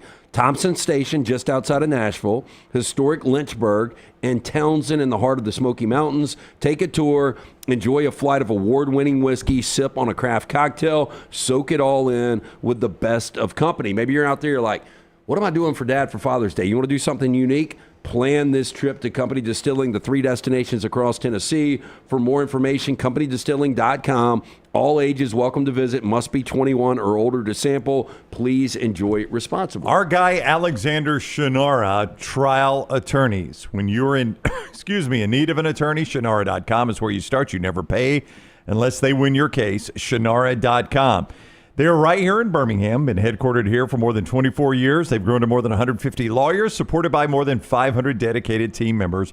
And as I always mention, they've recovered more than $2 billion for their clients. One thing that Alexander wanted to do, because he's a Birmingham guy, he's like, I want to take care of my community in the legal space, so I want to create a firm that handles everything that would face them. Well, he's done that.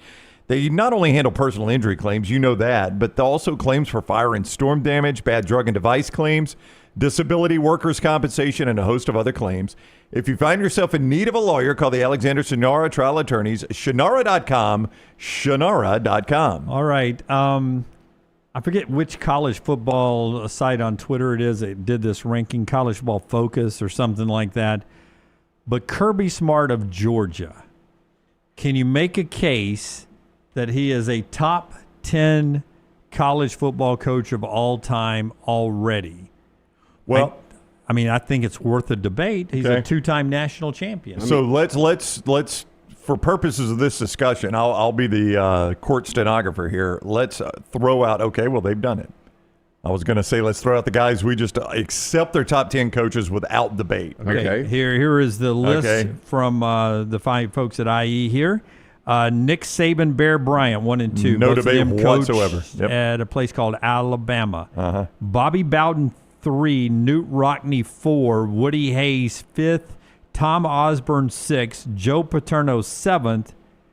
Yeah, you can't deny the 7 in 1 front. through 7 are rock solid. There is no argument. So Kirby Smart 8, Urban Meyer 9, Barry Switzer 10. let's just take the two behind him. Let's start with Urban Meyer.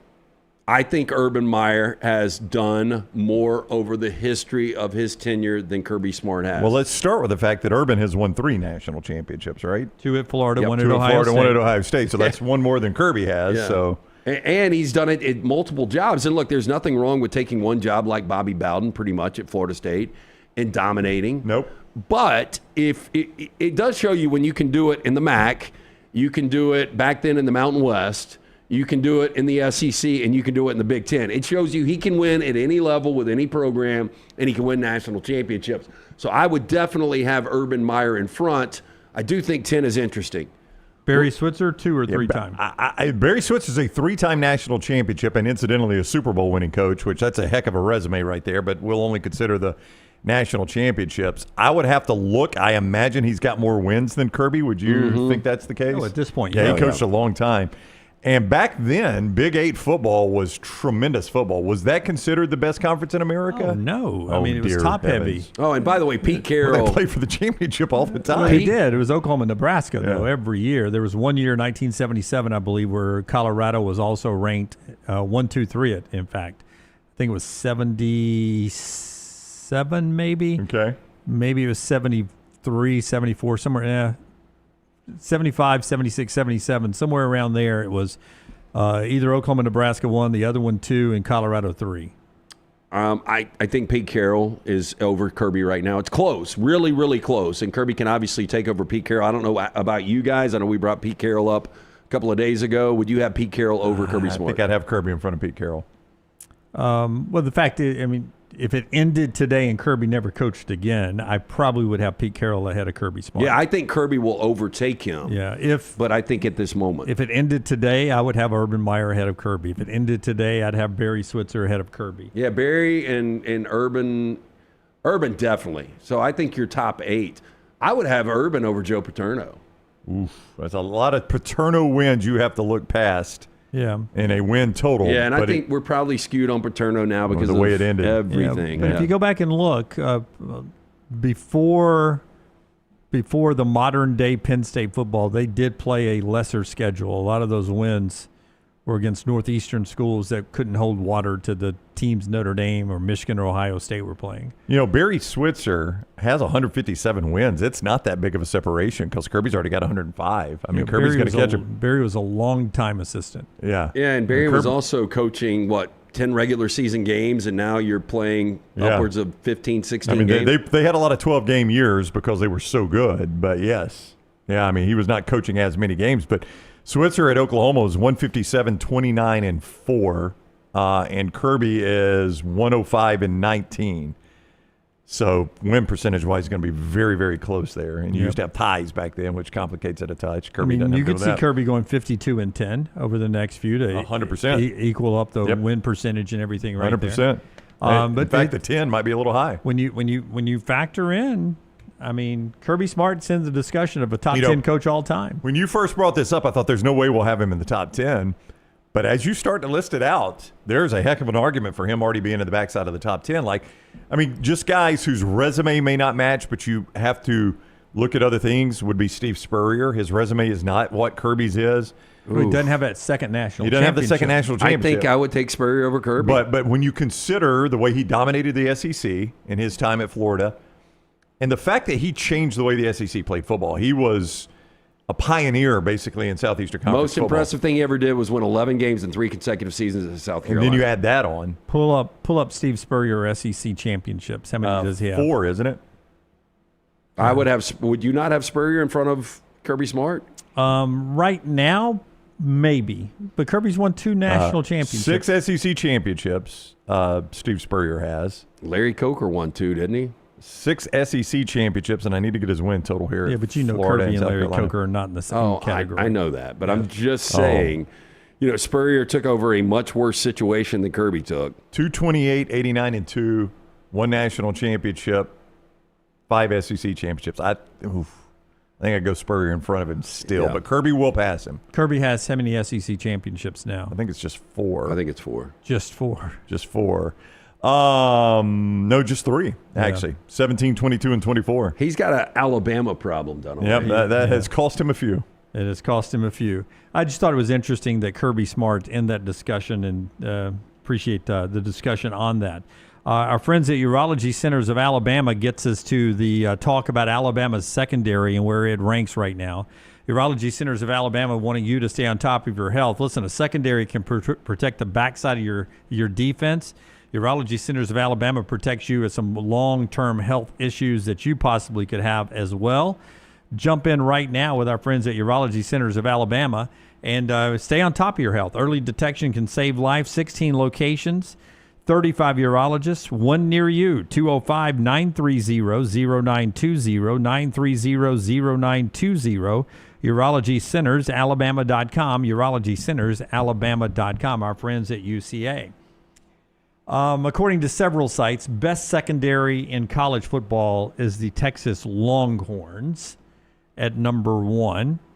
Muhammad and Taft on the backside, a deep unit. Second best secondary, best safety combo, according to Pro Football Focus, is in Tuscaloosa, Alabama, and the Crimson Tide. That includes, in the safety position, Bray Hubbard and Keon Sabb. As Max Chadwick of Pro Football says, arguably the best safety pairing in the sport of college football. Throw in the talented corners that they've got and the depth they've got, you can make a case that Alabama's secondary is the best in college football. 2 things on this. Number one, real quick, on Bray Hubbard, like Pro Football Focus College, when they do their film scores, now these are their film scores, not what Alabama does or Auburn, whoever. Bray Hubbard grades out so well. Like, I think there are certain categories where he was the best in the nation when graded last year, which is wild. Because he wasn't even really starting at the start of the year. I mean, that guy earned a starting spot and dominated when he did. Incredible. Sabb, you thought he would be good playing at Michigan. You didn't know he would be the factor he's been. You talk about the cornerbacks. I didn't see Damani Jackson being as good as he was. He was a shutdown last year. Nobody threw at him hardly. Yeah, Xavier Brown. I mean, I got no problem with him being number 2. I think if you'll remember, we did an exercise earlier this spring where we rated the position groups at Alabama and Auburn, and I had Alabama secondary number 1 overall of all of them. I did too. Yeah, did you? Yeah. Because, Alabama's receiving room is good, Auburn's receiving room is good, but I think Alabama secondary, if you go best position groups in the SEC, they're going to be up there. Best position groups in the state, I think they're number 1. Yep. I remember saying for Alabama, the secondary is their best unit. I think it is. I mean, I think you mentioned the names that are there. Some of these young guys, the freshmen too. I think this is going to be exceptionally good secondary. And here's why that is so important. It's always important to have a good secondary. But what did we always hear about Kane Womack's system of defense? Where are you going to have to be the best for his system of defense? Secondary. It's a secondary first defense. That sounds weird to say secondary first, but it's a defense that is built around being dominant in the secondary. So, you're always going to want to be good there, but if your defense is like so secondary heavy, this is massively good news.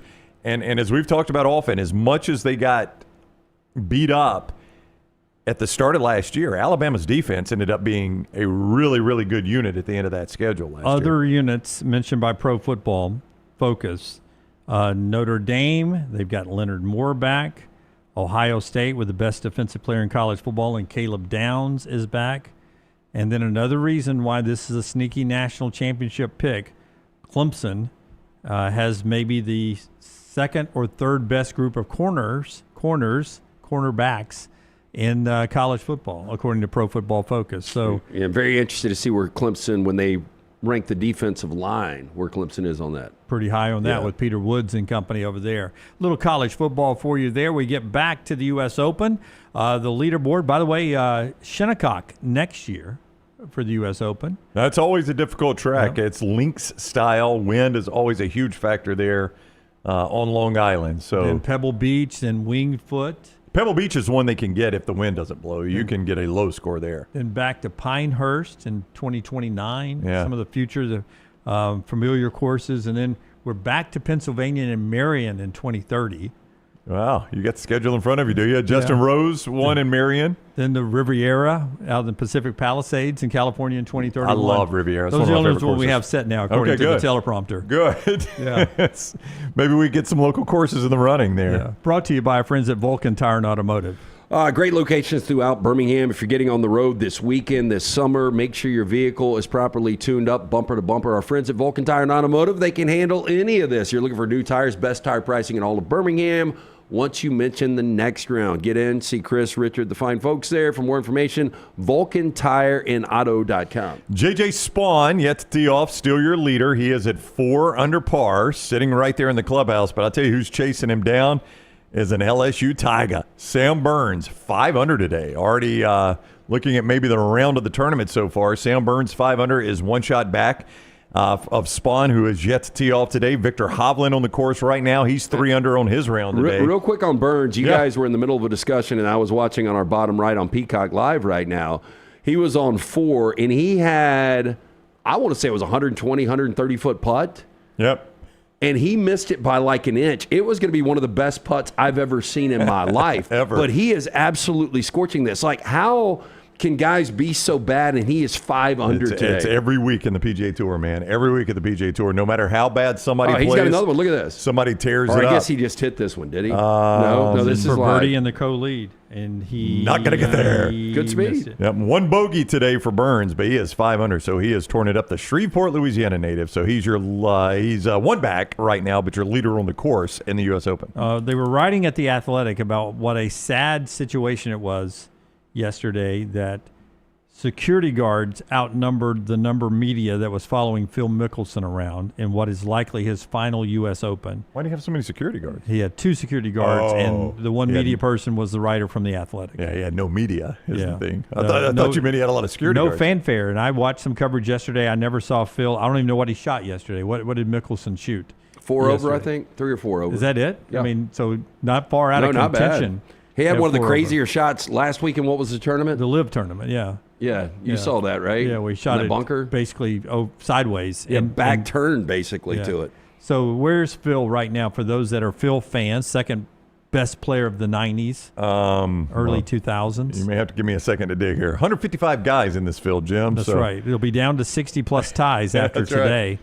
But Phil Mickelson. Phil is +4. He is yet to tee off, so he's inside the cut line right now. And in contention, technically. Yeah, so are they saying this is his last? Likely his last Final Four is what everyone's been writing. His last U.S. Open, you mean? Last U.S. Open, yeah. Interesting.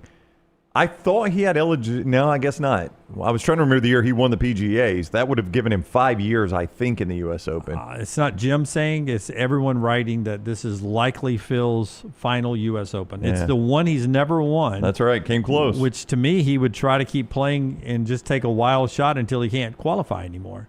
Yeah, I mean, he can go through local qualifying. He could still qualify to get in this thing, but that would be sad if it's his last one. He's finished second 6 times. 6 second-place finishes away from a career Grand Slam for Mickelson. Yeah. Everybody would have told you when he first came out, the one that would keep him from the career Grand Slam was the British, and he actually ended up winning that one. Yeah. He seemed to have been made for U.S. Open courses. Yeah. Well, I mean, that shows you 6 second-place finishes. I mean, you played you had a lot of good U.S. Opens. Yeah, so interesting with Phil Mickelson. Hopefully he has a great round today. That'd be interesting television for the weekend. That's that leaderboard update brought to you by our friends at Vulcan Tire and Automotive. Again, great locations throughout Birmingham. Stop in, see the fine folks there. Tell them the next round sent you. Best tire pricing in all of Birmingham. Before you hit the road this summer, make sure that car is properly tuned up, bumper to bumper. Our friends at Vulcan Tire and Automotive can handle it. For more information, VulcanTireandAuto.com. Call the next round now at 205-734-0923. I'm attorney Alexander Shunnarah, Alabama born, Alabama raised, and ready to fight for your rights. I have one of the largest firms in Alabama, and we are here to help you get the compensation you deserve. Call me, Alabama, 323-1000. Your representation is made that the quality of legal services being performed is greater than those of other lawyers. Hey, there's nothing worse than waking up to a plumbing problem. Don't get caught in a flooded house. Call the guys at Hemp Hill Services. Adam, Chad, and the team at Hemp Hill are the only ones I trust to fix it and fix it right the first time. Hemp Hill Services does it right and always at a fair price. For all of your plumbing, cooling, and heating needs, Trust the name that Birmingham has trusted since 1954.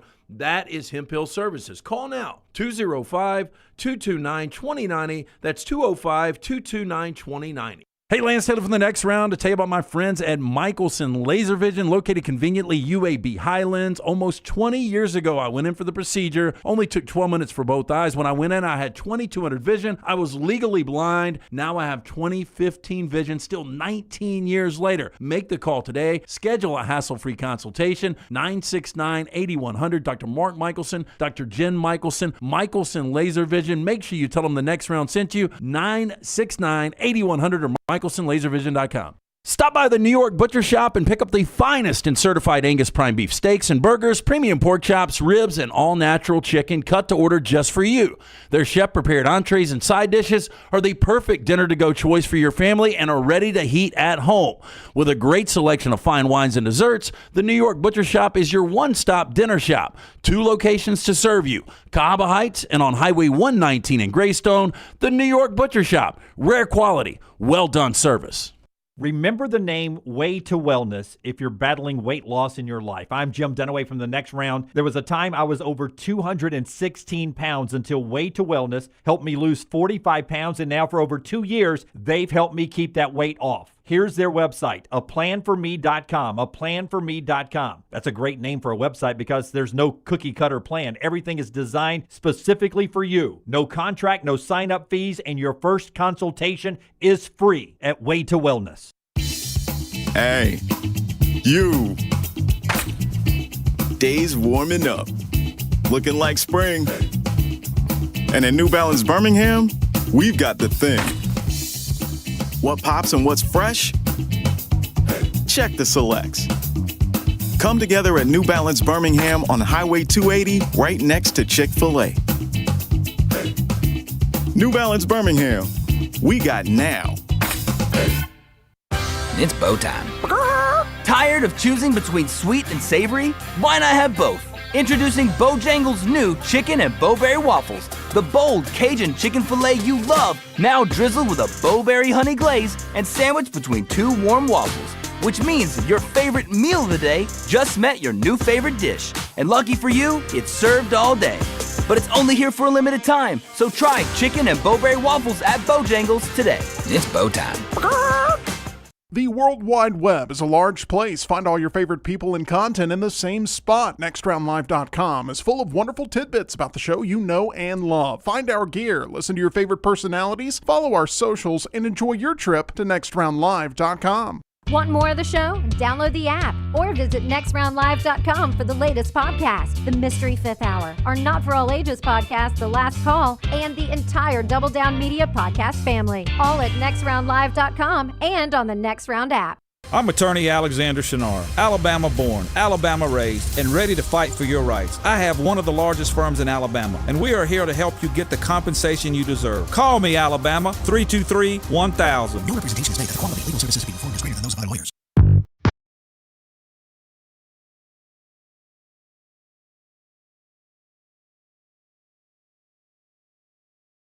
Before we get to trash, do you have Antonio Brown in trash? Do you know? I don't have it in trash, but we can put it in trash. Yeah, before we get to trash, Antonio Brown, 7-time Pro Bowler, is being charged with attempted murder with a firearm, according to reports, the Washington Post. It's an altercation that happened at a Miami boxing event, and they had police that responded to a warning system that goes off when gunshots are fired. Do you think you're in a bad area if there's a warning system for gunshot firings that alert the police? Yeah, I'm probably going to stay away. Yeah, means it's happened We've got them here. We've got the shot spotter here. We do, yeah. Means it's happened too often in one place when you get the old shot spotter put in, yes. So police responded to that. A security guard, according to the Washington Post, had his gun taken away from them, and a person who matches Antonio Brown's description was seen on video running at a person and firing 2 shots that may or may not have grazed that guy's neck, according to the report. Charges pending, house arrest, $10,000 bond for a 7-time Pro Bowler, and the guy who ended his career with the Tampa Bay Buccaneers in 2021 by leaving in the middle of the game and stripping off his uniform as he left the field, which brought into question his mental state at the time, and I don't think that has changed a lot since then. Hey, he's a little eccentric. I don't follow him on Twitter. I hear he's an incredible follow. It's wild. I wonder if he has posted in the last couple of days after all of this went down. I wouldn't be surprised. I don't think incarceration is going to keep him away as long as he's got a little contraband inside. You remember that? You remember that photo? It was a still shot of him when he did that when he left the field.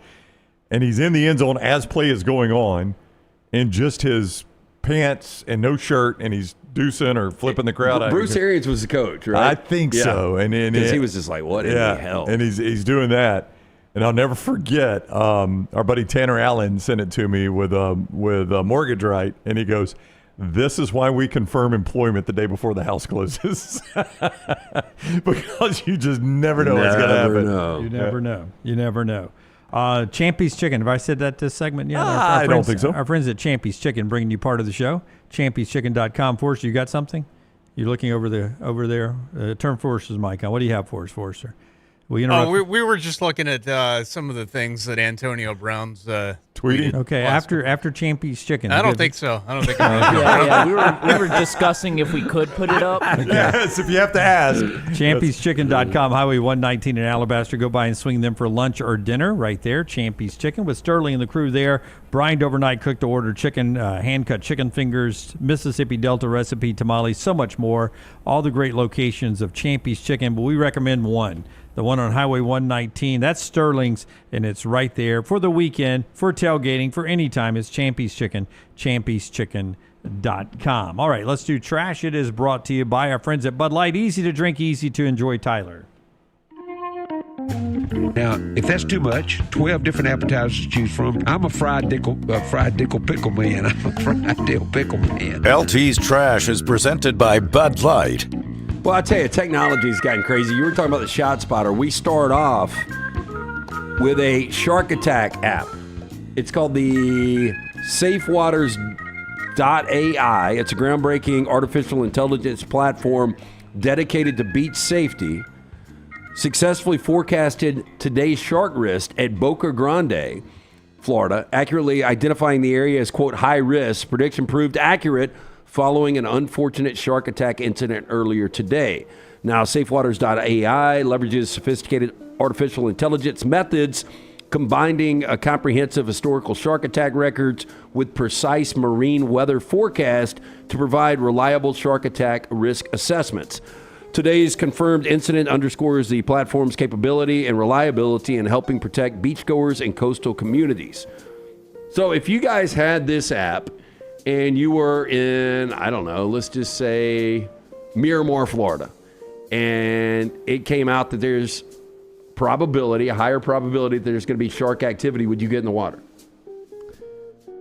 I mean, no. If I look at that, like if I had that on my phone, whether it was proved accurate or not, and I see that graphic pop up there for where we're about to go get in the ocean, I don't want to get in the ocean anyway. So this is gonna give me all the ammunition I need to stay at the pool. I don't think it would deter me. It 100% deter me. Well, I would tell you that, what has turned into an amazing story. It's been now a little over a year for Lulu Gribben here locally. Person we bumped into several times. You just don't know when it's going to happen, how it's going to happen, or anything like that. I think it's such a money grab to see something with 7-day forecast for a wild animal. I agree with Jim. I mean, it's a money grab situation. Yeah. I won't say 10-day forecast are money grabs in weather because you can look at weather patterns that the way they flow and jet streams and all that and watch them move consistently. Oh, I bet this is more accurate. There's no way. No, there's no way. That's more accurate than something weather? like that. Well, I mean, are you kidding me? The weather is. No, that is not true. That is not true. That is not true. Flip. You can watch a weather pattern move from the Pacific Ocean to the Atlantic Ocean, and they do it almost on the regular basis, and you're able to make a 10-day forecast I mean, this is the same thing they're doing. It's artificial intelligent methods combining historical shark attack records with precise marine weather forecasts. Yeah, wouldn't that just be a similar system as the it weather is. forecast? No, because you can watch a weather pattern go this way. Weather changes on the dime, too. Yeah, that cold front, it doesn't have a brain, or it doesn't have a fishing boat or something else that can make that swim a different direction. Yeah. This is a live animal that can swim anywhere at any time. Yeah. I mean, I don't put any stock into it. It doesn't even know where it's going. I know. I saw rain in the area yesterday on my forecast, and it didn't, and this predicted a shark attack, and it got it right. What was the percentage? I would use a different app if I was you. I use the one at WVTM 13. I mean, how do you think people go deep sea fishing? Like, the captain has a radar that tells them where all the fish are. That's radar. That's real time. That's not a 7-day forecast. Yeah. They've got sonar images of things that are swimming around down there. You can get that for bass boats. Yeah, but they can also forecast out what it's going to look like. Yeah, and that same pattern. Because of the history they have of we've seen fish here time and time and time again, and the temperature of the water is this. There's science behind it. It's not a wild guess. They've seen sharks there time and time again. Yeah, I'm just saying, I don't know what the percentage is. It seems like weather's 50-50, at least in my history. You didn't even know if there were days in the 90s coming up. How much close attention do you pay to the weather? I mean, do we have any days in the 90s coming up? And nobody here knew, so I'm not the one saying it's a coin flip. It is, though. It's not. Sam's Club outlet had to destroy more than $10,000 worth of Spam and Vienna sausages after a 70-year-old man, that man right there, urinated on 2 pallets of canned goods, according to police. Cops charged that a witness spotted Patrick Mitchell relieving himself in aisle 18 at Sam's Club in Orlando. Now, the witness, quote, used her cell phone to take a picture of the defendant, reported the incident to store employees. Sam's managers reviewed the surveillance footage, spotted a man walking up to the pallets, placing both hands in front of him below the belt line, and stood there for several seconds. Now, upon inspection, they confirmed there was urine on 2 pallets containing 188 bulk units of Vienna sausages and about 345 units of 8-count canned Spam classics. This wouldn't have been a problem if they'd have spent a little bit more for some Spam blocker.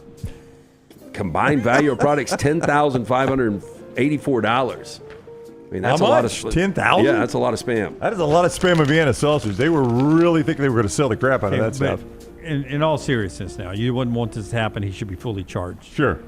But if you get a hose pipe and wash down the cans, it's in a can, right? It shouldn't be going inside the can anyway. I mean, I wouldn't throw the Spam away. I don't want it, me personally. But if you wash the cans, the urine didn't make it inside the can. Oh, yeah, but yeah. Oof.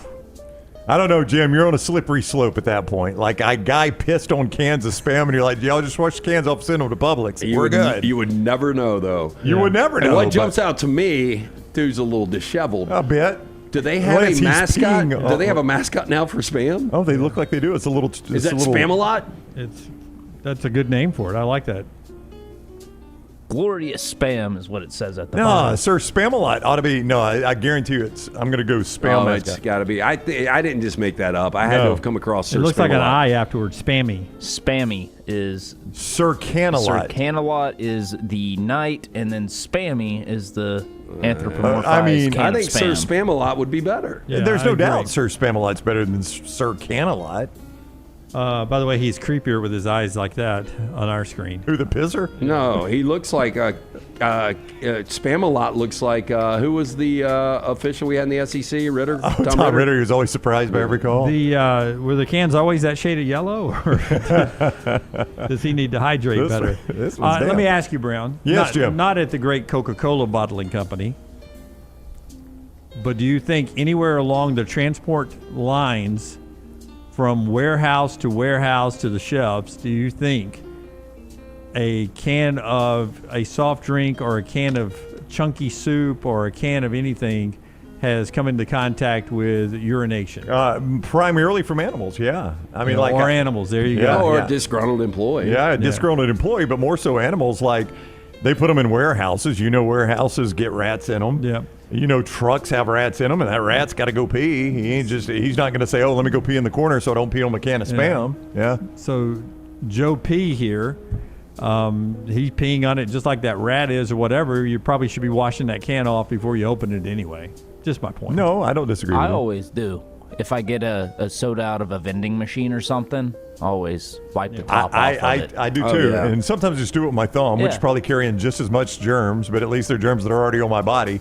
But I'll take my thumb and I'll wipe where my mouth's going to be and where I pop it. That's good advice, no matter where you're wipe drinking where- or not. wipe where your mouth's But you know, gonna be. when you go, like, there's a lot of places, especially on bars, you'll see just a big, a mass of straws. And when you grab a straw, do you think you just touch one? No, but I see people do this all the time. All right, it is a pet peeve of mine at restaurants, and I think it happened all the time before COVID, but I started thinking about it during COVID because we thought about everything during COVID. Lemons?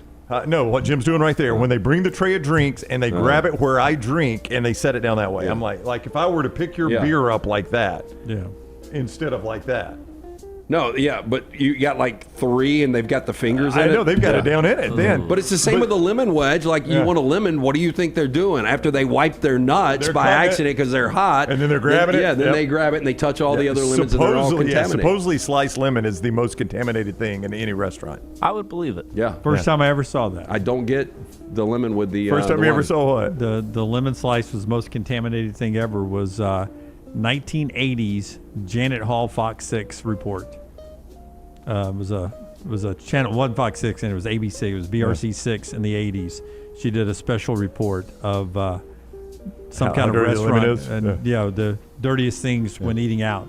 And number 1 was the sliced lemon. Number 2 was a fork. But if it's not, Number 3 was a plate. Number 4 was a food. If it's not like a covered straw, a straw with a paper on it, it's just straws, and they grab it and they put it in your drink. Yep. I never use a straw anyway, though. I do not drink through a straw.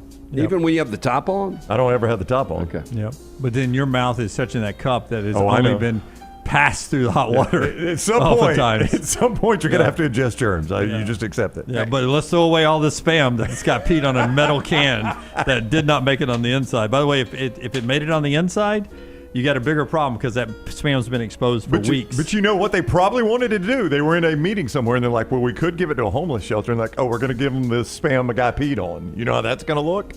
Well, so they're you just going to throw it don't- away. You just don't say anything about it. Yeah, if you're hungry enough. Oh, just wait till that story comes out. Yeah. Nobody at Spam Incorporated I know told the plenty homeless of shelter. people like Dunaway that would watch this off if they like spam. Yeah. Let me ask you if this is a bigger. First off, it's just spam. I'm not going to fight for let's spam. not fight for it. No, but that's what I was going to say. If it was a bigger delicacy, like what else comes in a can that. But I saw a $200,000 bottle of wine last night. Let's say it was caviar. okay? It was cans of caviar. Well, let's just say it's this $200,000 bottle of wine. Okay. They piss all over that. I'm going to hose it off and I'll drink it. By the way, better chance of that leaking in there through the cork at the top, being absorbed into the wine than it getting into the spam can. But you would still drink a $50,000 glass of wine if somebody gave it to you, right? Oh, 100%. Even if somebody pissed all over it. 100%. Brown could drink out of one side of the glass, and That's I would right. drink right where his lips was Wow. for a good glass of wine. Okay, Dang. just before midnight on Wednesday, officers I responded can't feel my tongue right now, so to I'm the good. Murphy gas station. They found 31-year-old Brett Kraft had somehow climbed on the top of the gas station building, wielding, you got it, A machete. A machete. All Always. the time in trash. The machete is the most Now, used the weapon in trash. mugshot picture Look at that does not eating grin. Look at that eating But grin. it doesn't He's got. fit him shirtless, does it? It doesn't really. It's like a different person. Yeah, I would have done a different face altogether for this guy. Now, officers tried to get Kraft down, but they said he wouldn't, quote, budge. Now, at some point, we knew there would be a situation unfolding that we needed some extra resources, according to Blake Brown with the police department. Mobile fire rescue was called to the scene, as well as a mental health counselor, K9, SWAT team, but Brown says those extra resources did not convince Kraft to come down. How about this? We shoot. Whoa. We shoot him with The rubber bullets, rubber rounds. honey bullets, Honey? and then we've got trained bees that go up there and sting him until he comes down. It's a complicated trap. Now, threatening officers was not only verbally, he also did bodily harm. Quote, there was a bottle of urine that the subject did throw down on the firefighters. A lot of piss and trash Yeah, boy, I today. tell you what were you thinking, Ty? What website did you find this from? Well, I had just GoldenShower.com. I had a bunch of stories I could use, and I decided, you know what, I'm Let's- going to double up on the pee today let's go- and have it escalate. let's You go with the from urine peeing theme. on spam to throwing pee on cops while holding a machete. Now, Brown said at some point police made it onto the roof, but that resulted in a SWAT officer getting sent to the hospital. Quote, hoping to detain the subject peacefully. The subject charged at him with a machete, somehow was able to impact his face. Now, that officer is recovering from a broken nose, other facial injuries. Eventually, officers were able to get him down, and he was arrested, facing a slew of charges, including assault with bodily fluids, and criminal mischief. It'd probably be hard to get a job if I saw somebody had assault with bodily fluids. That's the one that jumped out at me too. Yeah. Criminal mischief, I might look past. Yeah, Assault, I might look past. But but assault with bodily fluids, that's next level. You got something kicking around in your brain that's just not connecting. Zoom court hearing went off the rails after a Detroit mom made a peanut butter and jelly sandwich during the session. Sandwich was on full display during the hearing, and the judge was not too happy about the display in his Zoom courtroom. It's the point of view, too, that does not help this. I mean, now, phone is on the table looking up. Outerbridge was the mom making the sandwich. 36th District Court Judge Sean Perkins was the one on the other side of the Zoom call. She discovered the video after Metro Detroit News posted the Zoom call clip on Instagram. Quote, it was just a lot going on, she said. I was having a mommy day. I click on the video. I see the judge that I had. I see my robe, see some peanut butter, and I said, oh, my God. Now, her daughter, 3-year-old Parker, was sick, and that's why Outerbridge said she was doing the multitasking. Judge Perkins then booted Outerbridge from the Zoom call. She said she was there in the first place for a misdemeanor for allegedly having an open alcohol container as a passenger in a car. I mean, I know you would think, like, if I am having to talk to a judge, I would show him the respect he deserves, and I would try to sit still and be on camera in a Zoom. If nothing else, just for selfish reasons, so you end up in a better position. Yeah, leniency. But if we're going to have court cases where we allow people to do it from their house on Zoom, you're probably going to have to accept that you're going to have crazy stuff like this. Hollywood legend Mel Brooks going to turn 99 later this month. Great story, man. This one? Yep. He will officially appear in an untitled Spaceballs sequel that will be released in theaters in 2027 by Amazon MGM Studios, the company announced yesterday. Now, Brooks is going to reprise the role of Yogurt in the follow-up to his 1987 cult classic comedy spoofing Star Wars and other films of the era. He said on social media that he promised 38 years ago that he'd be back in that role, and now here he is at age 99. Yep. Probably thought the window had closed. Yeah, probably so. I should have made that promise, should I? Yep. And in bigger news related to Spaceballs, Rick Moranis and Bill Pullman are coming back to be in the sequel. Wow, I haven't seen either one of those guys in forever. Yeah, Rick Moranis retired because he needed to take some time to take care of his kids and didn't have time to show up to auditions and keep his career going anymore.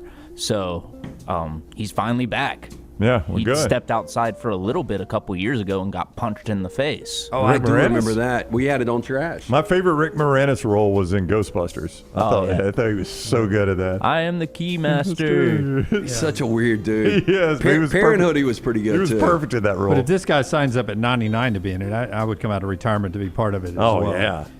That is Trash Today, brought to you in part by our friends at Michelson Laser Vision. Tell us about Michelson. 205-969-8100. That's the number. Ask for Amy. Tell her the next round sent you. Dr. Mark Michelson, true pioneer. First to perform LASIK in the state of Alabama back in 1995. Did my procedure in 2003. 2015 vision better than 2020. 205-969-8100 for more information. MichelsonLaserVision.com. I know Brooks Koepka is not having a bad day, Brownie. Not a great day, but not a horrible day. He looks frustrated every time he's walking out of the rough after hacking one out and putting it back in the fairway. That's kind of his normal look. He kind of is one of those guys that always look pissed off about something. He is +3, though. He's not having a great day, especially when you consider he had it under par for the day, but he's one over on the tournament, +3. But that is far from out of it. J.J. Spawn just teed off. Sam Burns is playing the 18th, and he is at 5 under on the day, 3 under on the tournament. Scheffler just missed a birdie putt. He's going to make a par to stay at +3, so he's still in the hunt. I would think Sam Burns is probably your betting favorite to be the leader when this day is over. I would imagine so, because yesterday's afternoon round proved to be tougher than the morning round. True. Yeah. Well, and especially, and I don't know what the forecast is, but if wind picks up and as just soon as we say that, he blows a one-way left on his tee shot on 9 into grass, you could lose a human in. Yeah, so I'm going to back off everything I just said. You remember the visors with like the fake hair that pops up? That's what it looks like. Yeah, but truthfully, I think in that type of lie there may be better than the rough. You can get lucky and be sort of between the big tall grass. You can, but it carries its own set of dangers as well. I mean, he'll do well to bogey out of that. Yeah.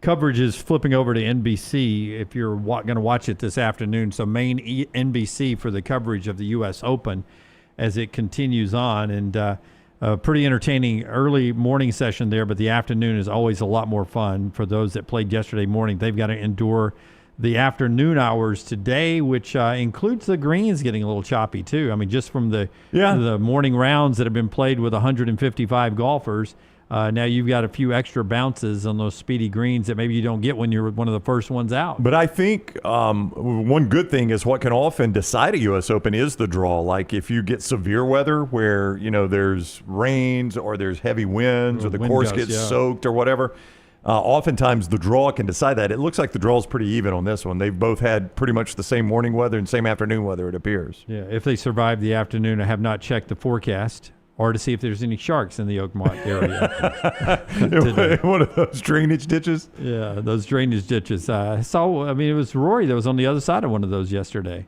And maybe Burns, as that broadcast went off, maybe he was on the other side of a drainage ditch as well. I'll tell you who's fall back a little bit, Scheffler, by the way. He's even par on his day with 2 holes to go. Yeah. And Dunaway just said he missed that birdie, though. That would have been big. There'll be some afternoon carnage that'll get him even closer to the lead. Yeah, that's what I had said. +3. Sorry, the birdie putt just came up short, or he had been at +2, which would have been a big storyline going into the Saturday and Sunday. But he looks to safely be inside the cut line, Scheffler for the weekend, and for some, still a guy that many thinks can win this tournament when it's all said and done. Don't forget the NBA Finals roll tonight, 7:30 on ABC. Can Oklahoma City even it up? If it's Oklahoma State, I'd like their chances less, but Oklahoma City, better chance to even it up in Indianapolis. Or can the Pacers go up 3-1 and really put the Thunder into a hole? All that happens tonight. We'll talk about it coming up on Monday. Don't forget a new Meltdown today, and don't forget we're at the Landing tonight, 5 to 7 down on Lake Martin. If you want to come by and celebrate Herb Winch's 10 years of the Landing, that's later tonight, 5 to 7. You'll see some of that counter programming next week on our platform from the Landing. Until next time, God bless you and God bless America.